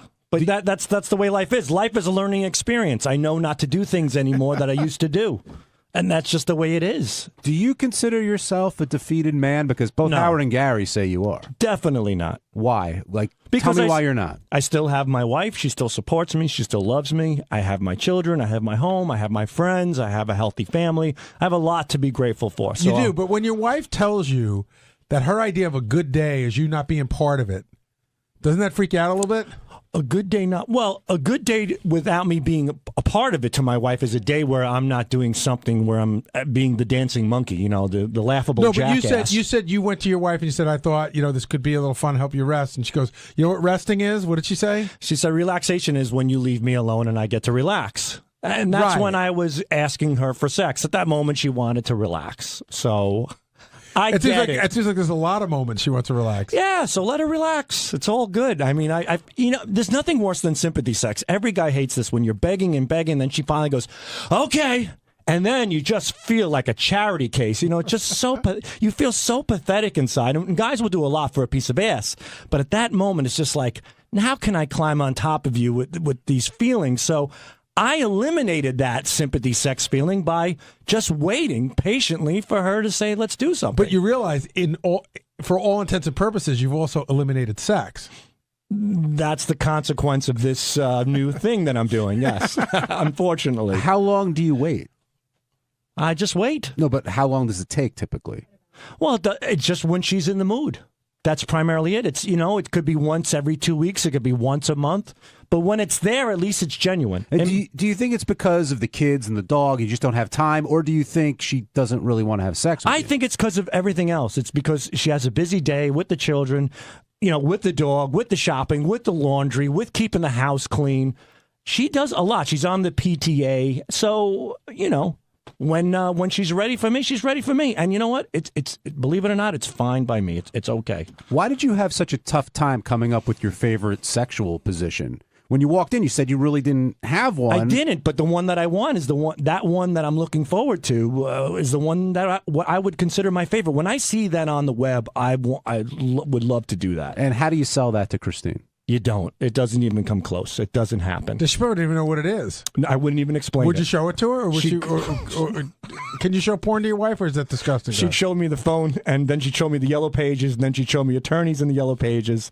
I mean, you can't come home and say, "Honey, I want to get on all fours, push my dick between my thighs, and suck it." You can't. I just can't do that with her, even though I'd love to. But if she suggested it, I'd be all for it. What are the odds of that? 0 to none. Gary, do the two of them just coexist? Is that a fair? I'm not asking you. Hold on. But it's me. It's my marriage. I know. You'll get the comment. I want Gary's comment first. I said this, on the air today, and I said it in the news. It's like they own a business, and the business is raising the kids, and they're very good at the business part of it, but the rest of it can be difficult at times. I know a lot of people. It's phases that you go through too, but it seems like they're just coexisting. Like again, Sal said today, which is no way to live. I'm just trying not to piss her off. I'm not going to fight with her. I'm not going to argue with her. By the way, your suggestion today about what you really said today inversely was if you talk to your wife long enough, you'll probably end up killing her. Maybe. Right? No, well, I don't know. I don't want to piss her off, and she doesn't want to piss me off. So we get along great. That's it. That's a good marriage. I've had so many people come up to me when we've had the downs and said, look, you have to do this, you have to do that, go to therapy. Half of those people are divorced. I'm still going. Hey, marriage is hard work. We all know Anybody could walk down an aisle. The hard part is making it work. But like you said, Sal, every question that Howard asked you about your relationship, your answer started with 18 years of marriage. I mean, you must have said that like 10 times. We know you're married for 18 years. Badge of honor. And, hey, it's something you should definitely be proud of. Yeah. But do you feel that your marriage has gotten better over time, or have you just kind of settled into it? Considering what we've been through, we've prevailed, and I think our marriage is really, really good, and I'm proud of. So, what are the things that you guys do for yourselves without the kids? Like we'll go to dinners, I guess, from time to time. We really don't do much without the kids. They're here for the summer with us. They're not going to camp. So your kids, I remember I only have 2 and you have 3. That's your kids are at a tough age. Like you think little kids are tough, but then when they get older, there's a whole other set of issues you got to deal with them going here and going there. Yeah, and then it just becomes like a fucking taxi. Yeah, the worrying, it just never ends as far as the worrying, and there's always something new. There's always some new dilemma. There's always something. But we don't do much alone. But we don't mind it. We rather do things as a family. What about giving up your man cave, Sal? You talked about that today. I know that was tough for you, but did you do it for the kids? Did you do it for Christine? Because the way you described the bedroom, it sounds like her bedroom, not your bedroom. It's her bedroom, and she wanted to buy furniture. I said, do it. She goes, I'd rather you be with me. I think it's my fault. I said, go ahead and do it. I left it up to her. I came home. I didn't think I would have a room designed by a 7-year-old girl, but that's what I was stuck with. I mean, my lampshade has flowers on it. My nightstand is white shabby chic, or whatever the fuck you call it. But whose fault is that? In the old days, I might bitch about it. Today, I say, hey, I should have gone to the furniture store. But why is it too late to say, hey, I mean, I see how this turned out. Can we do this or that? Like, you do have a say in this. But why bother? Why? Because clearly it bothers you. It doesn't. Really? It doesn't bother me. I sleep in the bed. The sheets are clean. I have my nightstand. Granted, it looks like it should be, for a chick. When I was on Wall Street, my boss came into the house to see the house. He walks by our bedroom. He goes, "Oh, you have a daughter?" I said, "No, this is my room." He's like, "It is." But you understand? You're almost describing staying at a hotel. Your clothes are cleaned, your meals are made, and your room looks nice. Yeah, and I can't touch the air conditioner. It's adjusted. About one day we're laying in bed, and my wife's like, "Did you touch the air conditioner?" I go, No. I know better. I know my role is to sleep, shower, bring home the bacon. That's it. And you know what? It works. We get along. We do laugh. We do conversate. My therapist said I have to talk more to her, get involved in her life, and I do it, and it's interesting. But Sal, do you think it works because you're doing everything that she's telling you to do? I think it works because I want to make it work any way I can. That's it. Rob in Jersey, you're on the wrap-up show. Hey, how you doing? Long-time listener. Hey, Sal, you ever see Shawshank Redemption? There's that term in there called institutionalized. That's what it sounds like your marriage is. It sounds like you're institutionalized. Like you just go through the motions every day. And I don't know, I think you guys should maybe seek out a little counseling or something. We went to counseling once, and I broke down. I cried hysterical as soon as we got to counseling. I had so much in me. I just lost it. And I don't want to paint her to be bad or anything, but she just found that comical. She started laughing. And I think it was a way of maybe cushioning her feelings. Right. But considering what you guys went through, do you think one attempt at counseling was enough? No, but we got in the car and she goes, $300. I could have bought a nice pair of jeans for that. See, but that should be talked about in counseling. Right. That a nice pair of jeans is more important than your relationship. And we did. And we went back like 3 or 4 more times. And I just felt like maybe the counselor wasn't good, but I felt like that wasn't working. I don't want to go too deep, but did you feel that way or did she feel that way and that influenced you? With the counseling? Yeah. Oh, I'm the one who put my foot down and said it must happen in order for this. No, about the counselor not really working. I think it was did you feel it wasn't working, or did she get in the car every time and go, this is a waste of money, I could be spending it elsewhere, and that influences you? She said it once or twice, so maybe subconsciously it influenced me without me realizing it, but I felt after 4 times myself personally that it really wasn't working. Give us a call as we move on to Richard's desire to eat Will's wife's placenta, which apparently is going to be fulfilled, Gary. Yeah, I thought the hardest part of this equation was getting Tracy to agree to give up the placenta, but no problem. Yeah. I mean, she's not keeping it. Tracy Murray, team player. So, but there are. I've heard people who have taken them for whatever reason. They freeze them and well, for cancer purposes. Because, God forbid, like somebody needs a blood transfusion or whatnot, there's a particular, I'm not a doctor, but there's particular cells in there. If you save the placenta and, God forbid, something happens to your child, you might be able to utilize the placenta to help your child out. Sal, I know you're not a doctor, but does this placenta thing, like, are you good with it, or does it gross you out? It's horrible, disgusting, but it's great. I mean, I can't believe he's going to do it. The thing is that I love to cook, so we discussed that I'm going to possibly make placenta marinara for it. And if I can turn the placenta into a delicious dish, that would be quite an accomplishment. But doesn't that disguise the taste of the placenta with your sauce and everything else? Yeah, but if you're taking shit and putting it in a pan and you can make it delicious, that's something else. John, would you eat it with marinara? No, I wouldn't eat it without or with. Ronnie, where do you come in on this placenta eating? Are you grossed out by it, or do you think it's kind of cool? No, I think it's weird. I'm sorry. Even for Richard? Even for Richard. He won't eat it raw. He told me that. He will not eat it raw. He wants it cooked or prepared somehow. I've cooked for Richard before, and he loves my cooking, so he asked me to please cook it for him. So what's weirder, eating placenta or drinking squirt juice? Wow. Oh, stop it. There's no comparison. You would go for what, Ronnie? The squirting. What are you kidding me? Skunk squirt? Skunk? Oh, skunk squirt? Oh, did you say? I thought you said skunk. Jackass. I don't know why I heard the word skunk. I thought well, you look at your eyes and you wonder why. Squirt, squirt in a heartbeat. I'd guzzle a gallon of squirt over eating a placenta. Will, Tracy was up for this, no problem? Yeah, she said yes pretty much immediately, and then I think she started to think about it a little bit, and she was a little more apprehensive, but I said, let's talk to the doctor. Let's see if it's even a possibility, because they'd have to freeze it, because this is most likely going to happen over this break. Mm-hmm. But I think she's up for it. Are you up for it? Yeah, I don't care. I mean, I think it's disgusting on Richard's part, but I don't think there's any kind of weirdness between. There's supposed to be a thing where the dad is supposed to eat the placenta. Because I'm not eating the placenta. No, but it's supposed to bring you closer to it. I never fully understood the whole eating placenta thing. Plus, I always think like Richard has this like Forrest Gump quality to him. Like, whenever he's attached to somebody, they have good things happen to them. So I'm hoping maybe it means good things for them. You're gonna have to freeze it. Well, we're gonna have to do something with it. You can't leave it out. All right, for so 2 here's weeks. what you do: you take an ice tray. Yeah. And you pour it into an ice tray, put it in the freezer. Okay, and then when we come back, But it's not a liquid, Ronnie. Yeah. Whatever. It's almost like a. It's almost like a. I know like what an it omelet. is. You can still pour it into an ice tray. And Why would I do that? Make little ice cubes out of it, and this way, popsicles. You put it in his beer and let him drink it. See, so I'm reading here, Kim Kardashian's eating her placenta, and that the mom is supposed to eat She'll the eat placenta. anything. The placenta. Yeah, look at her ass. It says that it may help prevent postpartum. Oh. That's one of the reasons why. Well, Richard will never get postpartum.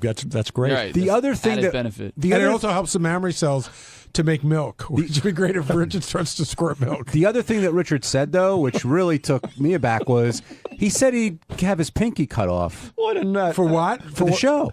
Like he And eat it. Well, half of it, he said. He cut half of it. But off. what was the reward supposed to be? Like, how much would he do it for? There was no reward. He said he'd be willing to do it.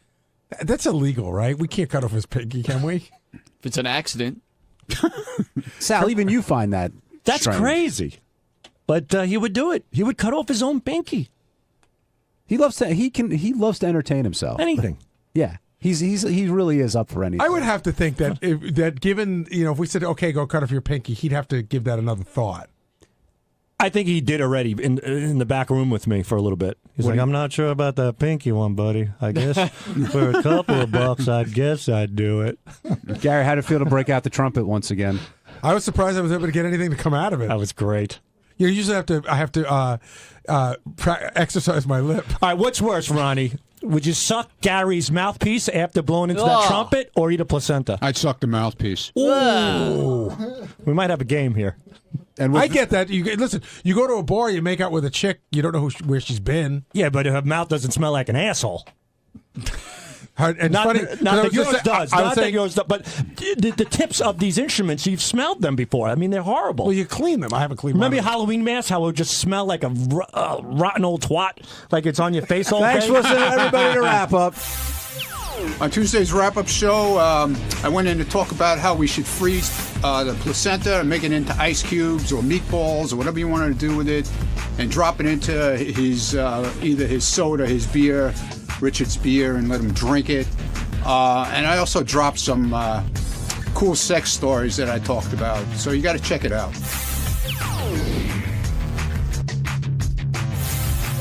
I'm going to start where we left off yesterday, and that's with the placenta coming out of Mrs. Murray, which will be any day, anytime soon.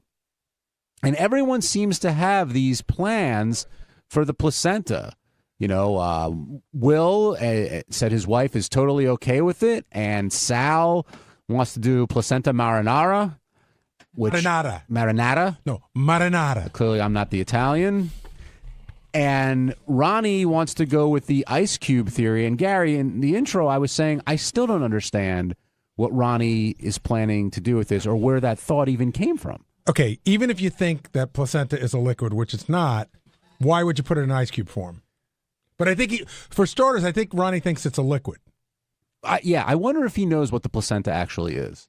We should discuss that with him when he comes by later. But Ronnie was saying how let's go with his placenta theory. You then drop them in beer, the ice cubes, and then he drinks it. Well, that defeats the whole purpose. I agree. The whole thing is you have to eat something that looks gross.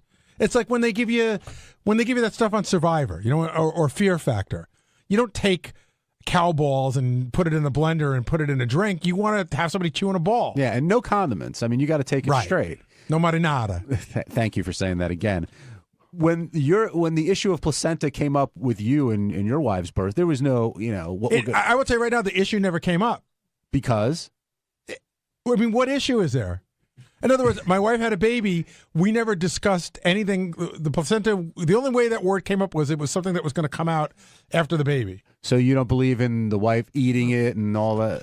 I think people get involved in such wacky bullshit. I tend to agree. Chris in New Mexico, welcome to the Wrap-Up Show. Hey, Chris. Hey, John. How are you doing? Doing okay. What's on your mind? The whole putting the thing in the ice cube tray. I mean, is he getting that confused? The placenta confused with like amniotic fluid, or what is Ronnie thinking? I can't answer for him, but I don't think anybody can answer for Ronnie. But I think you're on the right track. I think he believes it's fluid of some kind that comes out when the baby is born. I don't believe he's sure what a placenta is. I don't think. He sits there and says he knows all this stuff about females, but the ice cube is just ridiculous. He's very well acquainted with female genitalia. I will say that. I wonder if Ronnie. Right, but I think everything on the inside, he has no idea what's going on. I wonder if Ronnie takes any weird things. Like, I wonder if he takes like squirt juice and makes popsicles out of it. Like he would do. Do you think he would do something gross like that? Wait a minute. You think he makes squirt juice snacks or something? I don't know. He just seems to be like, why? What's the Ice Cube thing? He gets upset at us because we're all hung up about we sex have a lot of and what hang-ups. you do. You know, whereas he does everything and then some. Okay, Ronnie's here now. We started the show talking off about your placenta plan because we're a little confused by it. Why? Because, well, what is a placenta? That's the shit that comes out when the kid comes out. And how would you describe the shit? It's kind of formed, you know, but you still could freeze it. So you could put it in little, you know, you could actually cut it up if you want, put it in a little ice tray. Placenta cube. Make little cubes out of it. So you're saying cut it up Make ice cubes out of it. What don't you understand about making ice cubes? Because you're putting something that's not a liquid into a tray that takes but you liquid. can mix it with a little liquid, put a little beer in it, and, you know, mix it up, and then make ice cubes out of it. It's almost like I don't think beer freezes. Well, it's almost yeah, like no, but it's like a piece of lobster. If you put a piece of lobster in It'll an ice, still freeze. in an ice cube, then you have an ice cube with a piece of lobster in it. But yeah, so what? You put it in lumps and you put it in, you know. Right, but when it like you make Jello, up like a placenta crab cake. There you take go. the placenta, roll it around in some breadcrumb, put it in a you thing don't have of water, to put freeze the breadcrumbs. water. You don't, no breadcrumbs. I want it raw. All right.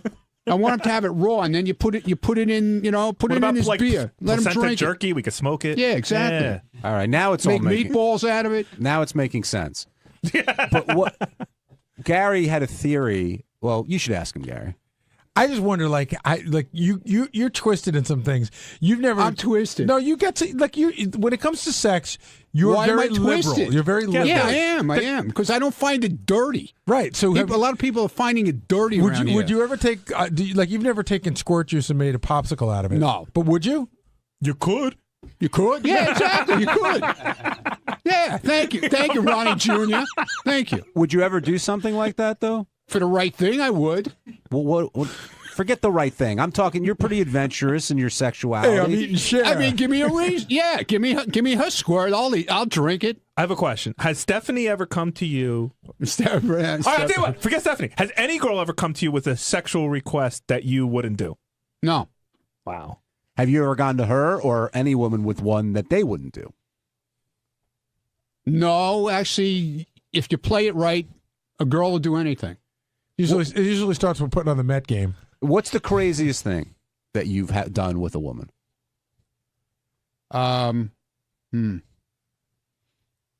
Take your time. I don't know. It's just, you know. What was the one thing you had to talk, like you really had to work to get the girl to do? Well, I could see it's in his eye. Anal right away comes to head, to head, because, it's hard to get. A lot of times girls with small assholes don't want to do anal. Right. I would imagine that's most girls. They're afraid. Well, not all girls have small assholes. Do you know that going in? Like, do you assume, there's different size assholes? Yeah, you didn't know that? Well, I guess if you're having anal sex all the time, your asshole gets bigger. Exactly. Right? I mean, do you ever see some of these porn chicks? I mean, their assholes are like they actually look like the supermoon. Yeah, exactly. There you go. So just because the girl is small, this doesn't necessarily mean she's going to have a small asshole.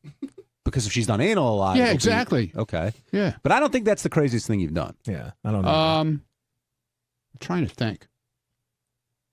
I don't know. I'd have to think about like anything involving toys or food or toys. I've done toy things. Yeah, but like crazy. I don't know because I don't go that crazy.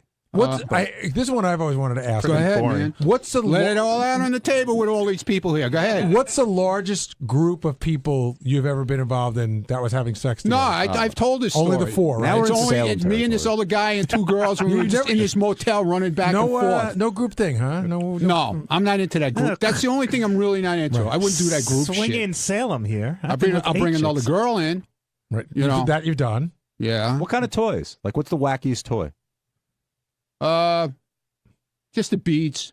The beads are the fucking wackiest that I've done. There's a lot of other crazy shit. Jason and I have the same question. I've never done that. Have you ever put the beads in your ass or someone put the beads in your ass? And then they pull them out like they're starting a lawnmower? Not that fast. I would have killed them if they did. Oh, we got to take a break, Al. On Wednesday's wrap-up show, all the talk was about Jerry Seinfeld. Jerry finally came in, sat down for a long time with Howard, which gave us plenty to talk about because we're in awe of both of them. And Jerry's attitude towards Howard was called into question, and here's what we thought. Jerry Seinfeld hadn't been on the show. He'd called in, you heard him on the phone, but hadn't been in studio for a long, long time, and spoke with Howard for over an hour and a half, covering a wide range of material, but they seemed genuinely excited to be back together again at the age of, that they're at. Yeah, I mean, Jerry had a really interesting comment. They're the same exact age, and Jerry's like, he was talking about going over to talk to Dice in L.A. because there was some feud that wasn't really a feud, and he said, I feel this way about Dice. He goes, and Howard, I feel this way about you. The war's over, and I think they're both in the same place right now where it's just not worth fighting for the sake of fighting. They were very interested in the minutia of each other's lives. Yes. Every little tiny dumbass thing they wanted to know about each other. Well, it didn't seem like anything was a tiny dumbass thing, at least in Jerry's eyes. He's interested in everything, which I'll get into in a second. But when he went in there, he didn't want to sit on the couch. He wanted a chair. But in the green room, he did 4 minutes of that. Saying it sucks the energy He out saw of Larry him? King. Is that where I have to sit? Oh, I don't want to sit on the couch. And it's always hard to tell what's complaining and what's formulating a funny bit in your head. I think it's both, right? And it's always both. It's just a matter of what the percentage is. Right. Because when he first came in, he wanted to be closer to Howard and felt like, it gives more energy. And when sitting back on the couch, it takes something away. He said, "Can you get me a chair?" He looked me in the eye. I said, "Can you get me a chair?" And I was going to come out and get him a chair. And I got to the back little door, and Howard goes, "Oh, Jerry, just be quiet and sit on the couch." Would you say it's fair to call Jerry irritable? Jerry calls himself irritable. I know. Howard keeps saying angry, but he says irritable. And there's actually a really good interview in Entertainment Weekly where he talks about how he had Letterman on his show, and as soon as Letterman got there, he was irritated. And Jerry talks about how he can feed into anybody's irritation. Why don't you think Jerry said he's not big on enjoyment? What did he mean by that? Like, do you really think he doesn't enjoy things in life? Well, he says he doesn't. And he says, he goes, what was the line? It's like, my job is to make other people enjoy it. I don't have to enjoy it. That's either very evolved or I don't know what else you would call it. I think he meant that more as a comedian. Like, if I can make you laugh, I'm okay. Versus, it seems to, and it's always been about that for Jerry. Like, making the other people laugh and killing in whatever situation. If it's 2 people, if it's 200, 2,000. Well, that story he told about performing for the 16 people on the couches was amazing. Yeah, that's pretty cool. And when he said, "Hey, if I get 10 of the 16, it means I'm killing." What did you think of when he said that success is the enemy of comedy? I think that, again, you hear rock stars talk about this too, that, people do their best. I read a ton of biographies. I love to read biographies. And the best part of somebody's biography for me is always the struggle. The struggle right till they got to that moment where it broke open for them. And then I find a lot of times after that it gets very boring. And I think what he's saying is that you can't, if you're not struggling, then you're not really honing your craft. The thing that really resonated with me during the interview was how Jerry kept saying and took pride in the fact that he's always working on his material. And Howard's like, well, if we go out, you're not.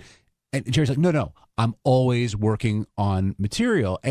But Jerry, on the other hand, later was saying he's very happy with his wife. He's happy with his life, yet Howard seemed to be really not thrown by that, but fascinated by it. Well, confused. And that's when it got into what I thought was the most interesting part of the interview, when Howard's like, well, when you're talking to if you're fighting with your wife. And so now Howard's going down the psychotherapy road, and he tries to bring Jerry down there. Like, Jerry, I bet you didn't like your father, this, that. And Jerry totally deflected. And he's like, this is a bunch of bullshit.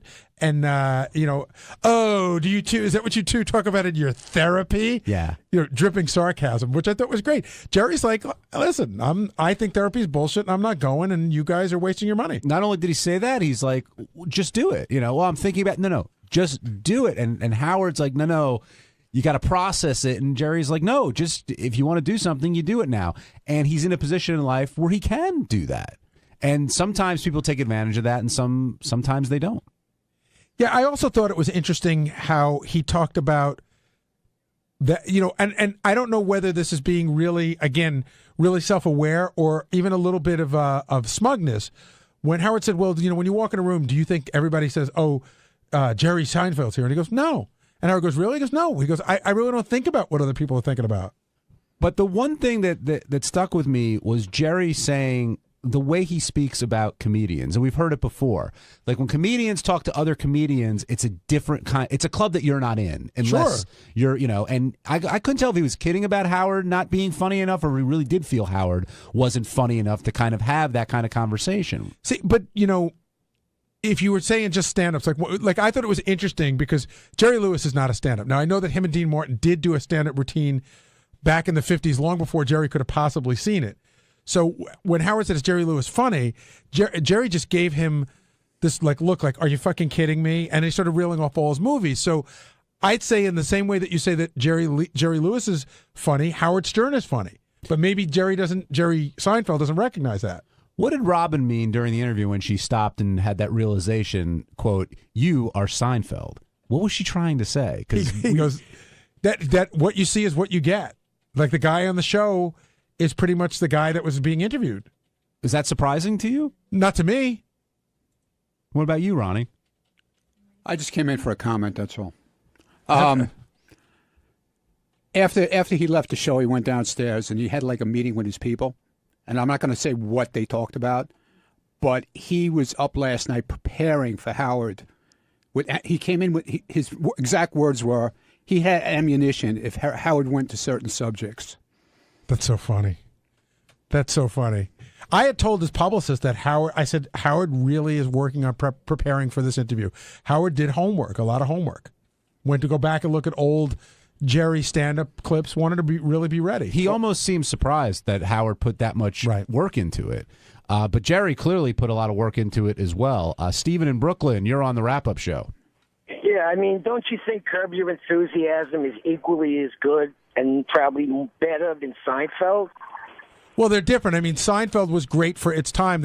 I don't know that a show like Curb could have been on when Seinfeld was on. So you got to take each of the shows for their period of time, but they're both great shows. Right. They both basically have the same kind of ironic comedy. And it's obvious that Larry David created the Jerry Seinfeld show, don't you think? No, maybe it's not obvious at Jerry's all. a little upset. No, not at all. I think it's obvious that Larry David is George Costanza, and I think a lot of the stories in Seinfeld are Larry David stories. But it's a collaborative show. It's both of them. And even when Howard was going through a couple of the Seinfeld episodes, Jerry said, I didn't write that one, or, Larry wrote that one. Like The Contest, Larry wrote that one. But right. I think it's 50-50. At the end of Seinfeld's run, though, you could tell that Larry David wasn't there anymore. Hey, well, thank God for Porsches. Now Jerry realized he's able to talk to people. He can talk to regular people. That's pretty cool. Yeah, what do you guys think of his show and that whole concept of comedians getting coffee in cars? I love it. I watched the Michael Richards one. I watched the Mario Joyner and Colin Quinn one. I watched a bunch of them. I think the show's really great. You're a car guy. Have you seen any of them? No, I haven't seen it, but I'm going to check into it now because, he's got a great car collection. Yeah, he does. Amazing car collection. I just want to go back for a second. I want to tell my one little interaction that I had with Larry David, because I told this to Howard after we went to break, and I was surprised at Howard's attitude about this. So I had an opportunity to go to a taping of a Seinfeld show many years ago, one of the greatest ones ever. I was at the Junior Mints episode, which is also the episode where Larry has a girlfriend whose name rhymes with Private Parts, but he can't remember her name. Mulva, exactly.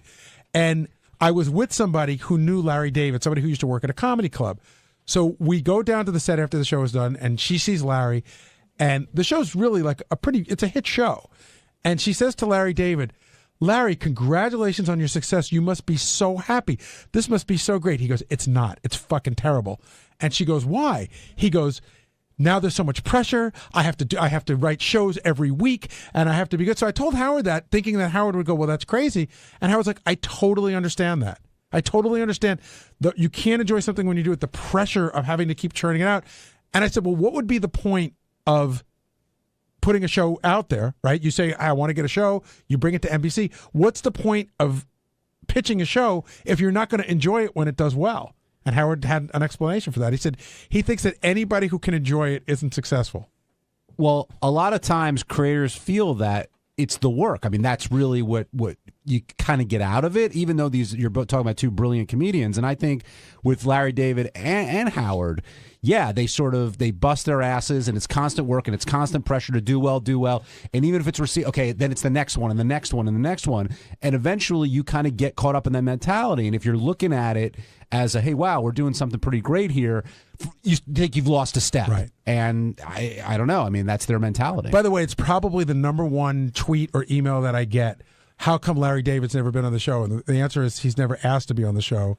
And I don't think he does a lot of interviews. But do you think a Larry David Howard Stern interview would be interesting, or do you think it would be too weird? Because people seem to think they're a lot alike. I think it would be both. I would love to see it. I think that there are a lot of similarities between the two of them, and Larry David is a little bit off, but so is Howard in some ways. And I would love to hear that conversation. Me too. I think it would be a very, very interesting one. John in California, you're on the wrap-up show. Thanks. Hey, Gary, was Jerry getting kind of short with Howard on his questions? It seems like some of his answers are just just getting kind of pissed on some of them. Did he come across that way at all? No. I guess you have to see it. It's just, sometimes Jerry just But no, I didn't get that. I watched the whole thing on the TV monitor, and that's, it's different when you're seeing it as opposed to hearing it, and I did not get that impression at all. Did you get the feeling that both guys were looking for the angle as they had the conversation? And that's what I thought, John. Like, Jerry was kind of, sometimes he would answer short to look for an opening, and Howard would sort of ask a question a certain way. It was pretty cool watching them go at it. Hello? Yeah, anyway, I'm sorry, guys.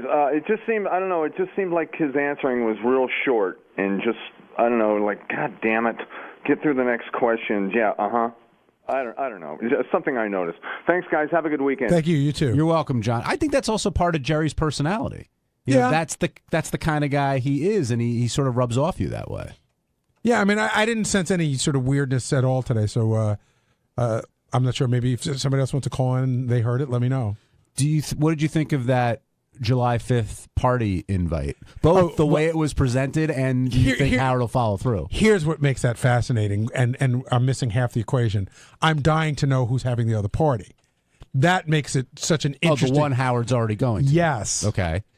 Because I don't know whether it's a really good friend of Howard's or whether it's a big name person, and now you have to decide which one to go to. But Robin, again, this is so funny. Robin said, Howard, people go to two parties. That seemed like he discovered fire. Well, I was referring to the way Jerry asked him because, my wife knows your wife. I really don't care if you come or not.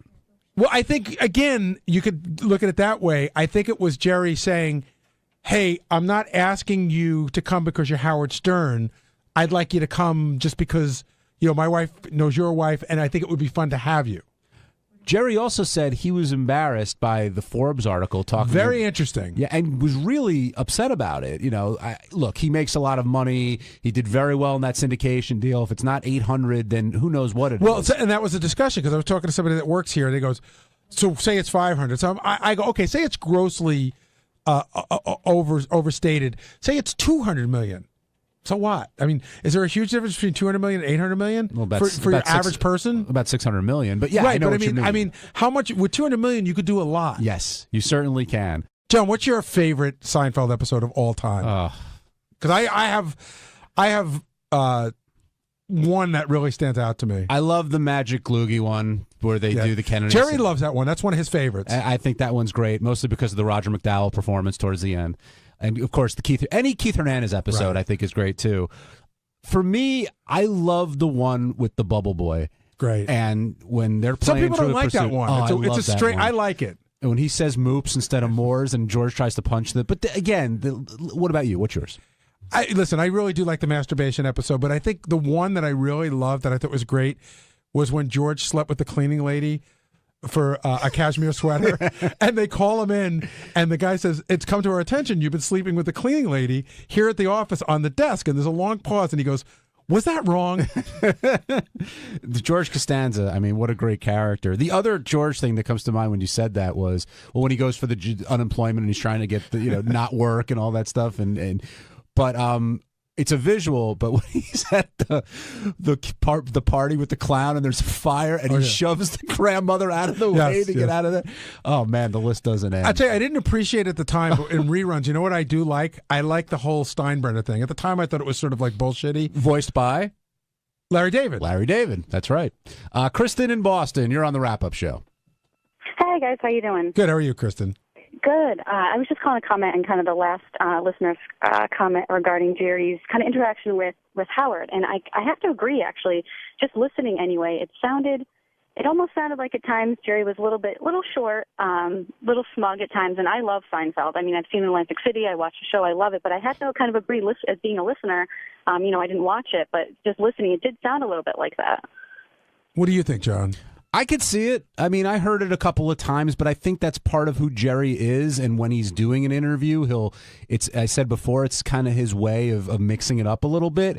I do think that he has an arrogance, but I think it's one that's been earned. Yes. If you will. John and I talked about this earlier. We're like, I mean, there is a little bit of smugness with Jerry, but Jerry's totally earned it. And then there's other people. We think that a lot of comedians in general have a little bit of a smugness to them. And then John and I were talking about ones that didn't earn it, and they piss us off. Right. If you earn that smugness, that's one thing. And Jerry certainly has earned it. With Howard said that when you think of the great comedians, sometimes Jerry's left off that list. And he asked Jerry if it bothered him, and he said no, he wouldn't put himself in the same class as Pryor and a couple others. Well, Pryor and Carlin were the two I would always come up. Now, do you agree with that? You know, before Jerry did the TV show, after Jay Leno, he was the guy that he wasn't nationally known. Even though you're talking about TV a lot, he didn't have a TV show. People would talk about like he is a comics comic. He is one of those guys that works a lot and is a brilliant comedian. I saw him at Westbury Music Fair before he had the TV show. And I agree. I mean, it's one of the best sets I've ever seen. All the Superman stuff and all that other stuff.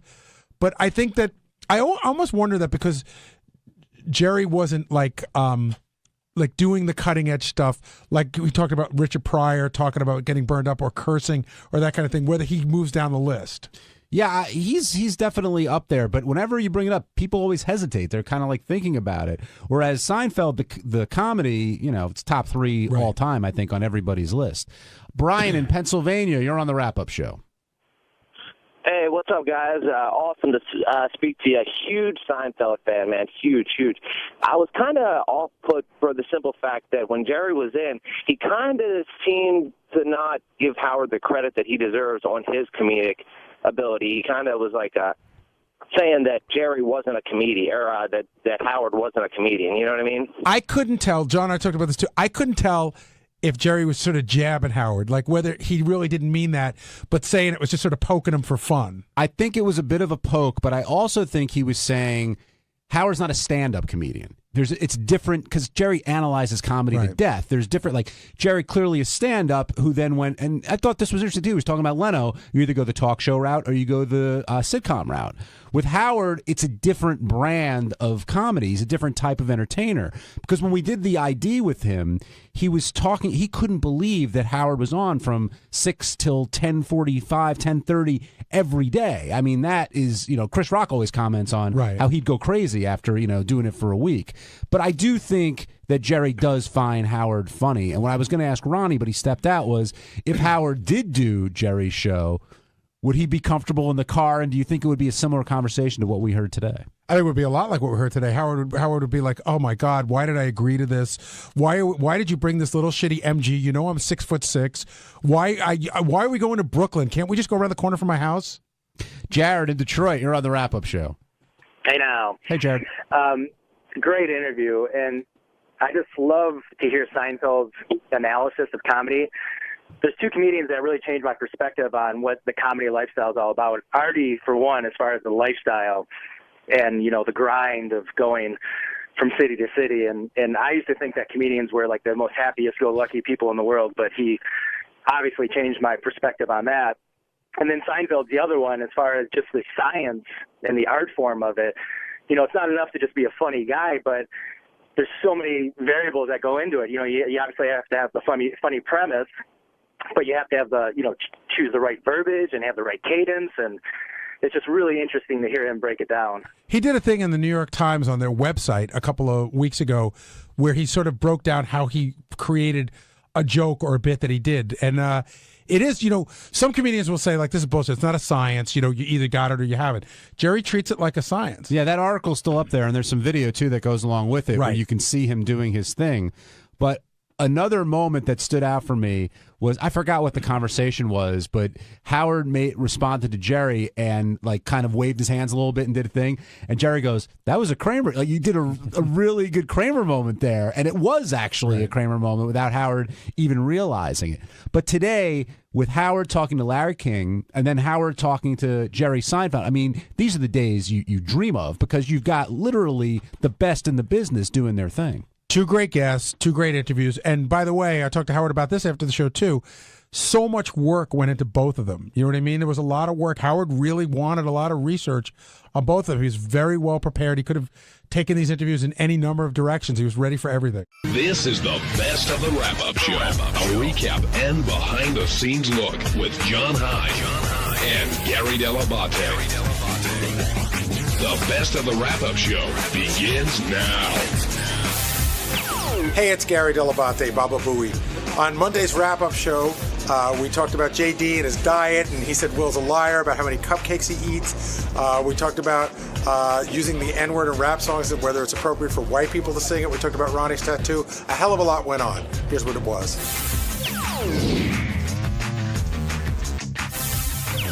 Why are you calling Will a liar? Because he lied about me on the show today. What did he lie about? The cupcakes. Not the Cheetos and the Pepsi? So listen, sometimes if I don't eat breakfast usually, but if I'm hungry. Sometimes you don't eat breakfast usually. Sometimes I don't eat breakfast. Okay. Okay? And if for some reason a certain day I feel like it, I will go to the vending machine and I will get chips because I'm not going to eat a Hershey chocolate bar. Why? Why are Doritos better than a Hershey bar? Oh, well, I don't know. They're both. Something tells me I thought the chips would be healthier. Well, they're both not good. But are you saying that you don't eat any when the crumb stuff comes on Wednesday? You don't eat any of it? I'm not saying I never have. Then Will's not a liar. Oh no. Okay. He said I've gone there with 2 or 3. He said I carried a box. He's being an asshole. Well, the box he was kidding about, but he said he said I'm not eating. You were down on him like Tic Tacs. No, okay. Because he's being fucking jokester Will. No. If I have one, does jokester Will get under your skin? Yes, he does. Yes. Have you told him this? Have you told him this in a serious way? Not a like play along, oh, you're breaking my balls. Like really, it's getting on my nerves. Well, I mean, yeah. I don't know. Well, you think that people would nobody does that here. Well, I want to know if he actually tried to do that. Listen, there's no way to do that with anyone around here. You just got to take it. It would be like walking into the 7th grade and telling the guy who mocks you all day, hey, you're hurting my feelings. It's like Ian Poulter yesterday tweeting that thing. Excellent analogy. You can't do that. So does it hurt when, Gary's flashing pictures in there and Howard's talking about how heavy you are and how you don't care about your life? And Can I start by saying I did feel bad about doing that, but when I walked in this morning and I saw those pictures on the wall, and I saw that one picture, I said, holy crap, I knew you were thinner when you started working for us, but I realized that picture was taken here. So you got heavier here. Listen, after I got done with the meds, something happened. I don't know if that was it or my body somehow changed all of a sudden. Yeah, you turned 30. Yeah, whatever, yeah. No, but shit happens. Gary, I know. Well, also his hair is longer. He's not shaven. He looks different than he does in those photos. But you can regardless of the weight. I've been playing around with a few looks, yes. A few styles. You've been trying out a couple. Do what I can. As Howard would say, why don't you play with thin for a while? See how that goes. All right, well, you know what? I would if I had the discipline to do it. Who here is thin enough for Howard besides Howard? Will. Fred? Will. Yeah. Steve Brandano. Probably Brandano, yeah. Joe in Mount Pleasant, you're on the wrap-up show. Hi, Joe. Oh, hey, John, Gary. Hey, you guys think Howard's a little underweight for his height? How much does he say he weighs? He didn't, I but think he says he run around the 190 some area. Yeah, that's thin. He declared himself thin today. Yes, I mean, which he rarely does. Right. You don't see guys in the NBA. They don't say 6'5", 190. But even when Howard's in good shape, he thinks he's fat. Right. He's got that mentality. We've discussed that before. Yeah.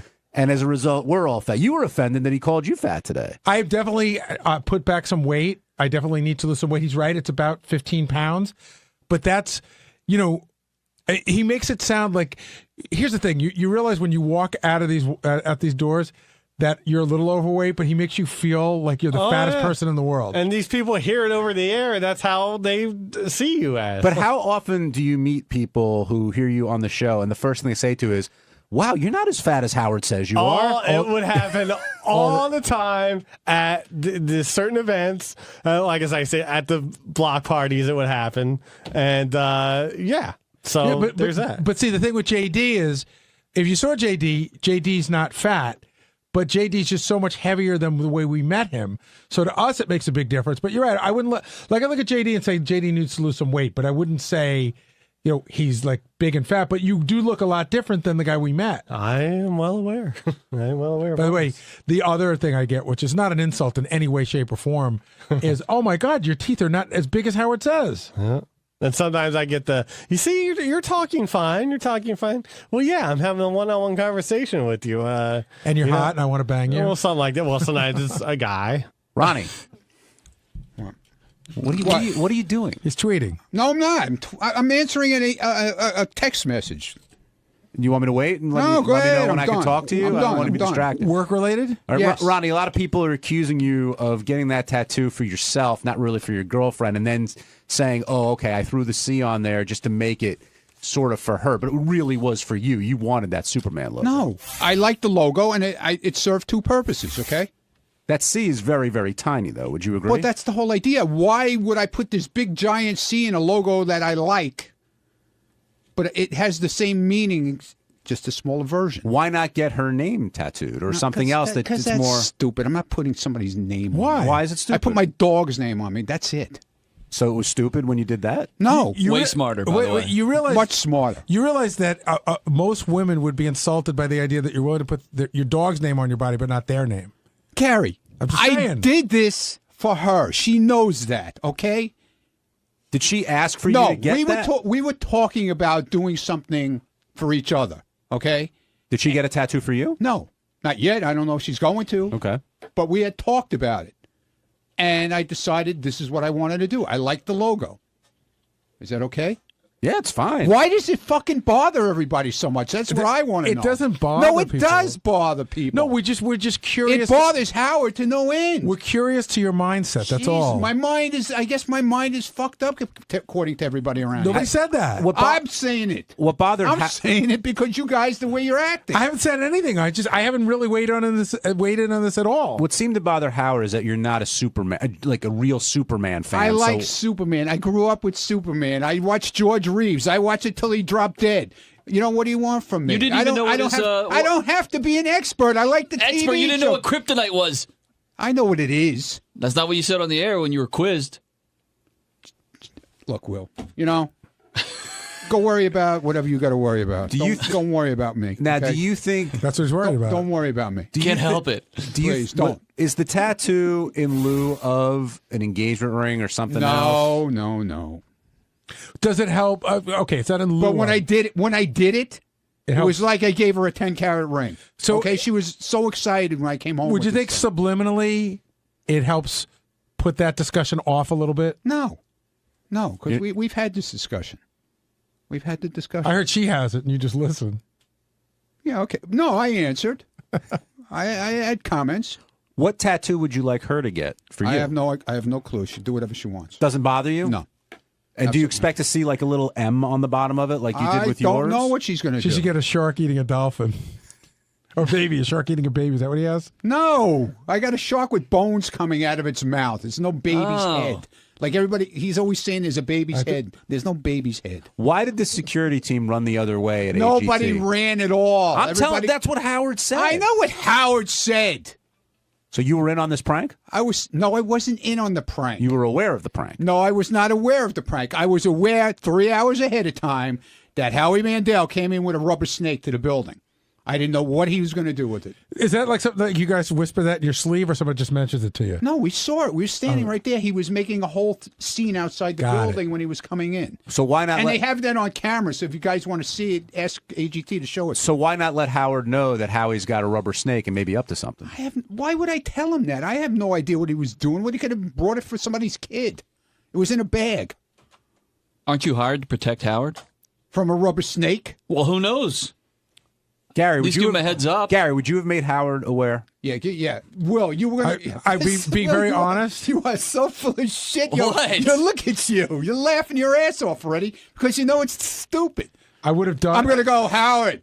Guess what? Howie brought a rubber snake into the building. This is how you do it. This is how I really would have done it. You would seem foolish if you said, Howard, as your head of security, I want to let you know that Howie Mandel has a rubber snake. That's foolish. Mm-hmm. However, in your conversation with Howard, you could say, it's the weirdest thing. Howie was out front with this rubber snake. I don't know what he's got planned for, but it was weird. He was shooting the whole thing with it. Why not do something like that? Why do I have to say? I'm not supposed to be involved in anything. Remember last year I was involved in too many things. No, you're involved with protecting Howard. From a rubber snake? He doesn't want to be pranked. Ronnie's too busy with his own pranks. But he wasn't pranking anybody. He was pranking everyone, not just Howard. But I didn't have anything to do with it and knew nothing about it. So it's okay if you prank everyone, if Howard's included? John, please, give me a break. Why was everyone so curious about this car that you got? I don't know either. That's another thing. You got a car? Yeah, I got a car. When did you get it? 2 weeks ago. And what is it? 3 weeks ago, actually. And what is it? It's a Dodge Charger SRT8. Year? Brand new? 13, yeah, 13. Yeah, I caught that in the middle. What was King of All Blacks, what was his complaint? That you got a used car? No, it's a car. He's claiming that in 2015 they're changing the body style. How he knows that, I don't know. He went on futurecars.com. Yeah, well, good for him. But the point is that you're always going to be chasing something. Yeah, I'm very happy with it right now. Good. Congratulations. Thank you. How many cars do you have? I got that in the pace car. That's it? Oh, no truck? I got rid of the truck for the Dodge. Oh, really? Yeah. Does they go really fast? Does it really go fast? Yeah. Yeah, it'll pin your head against the seat. 470 horsepower. So where do you take it out?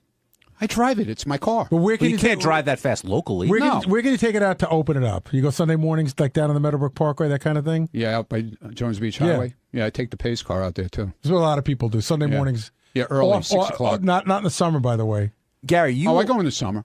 You wanted to chime in when the new Jay-Z song on the top 5 started because you're having, I wouldn't say issues with your youngest son. I set him straight. He's like, no, it's fine. It's cool. I talked to the guys. You can use the N-word. I'm like, no, you can't. So is he not going to use it, you think? I found a lot of disturbing things out on this vacation, but one of them was that he claims that they call him the something N-word. Like, that's their thing. He's like, no, it's cool. Yeah, I said, don't do it. Just because those guys say it's okay, does it make it okay? You shouldn't be using that word anyway, and just stop it. Who is them? More white kids, or there are some black kids? No, there's some black kids. So the black kids have let him, they call him, like, I don't know if they call him the albino N-word or whatever, because he's like really blonde. The black kid in Greenwich. Right. What were you going to say, Steve?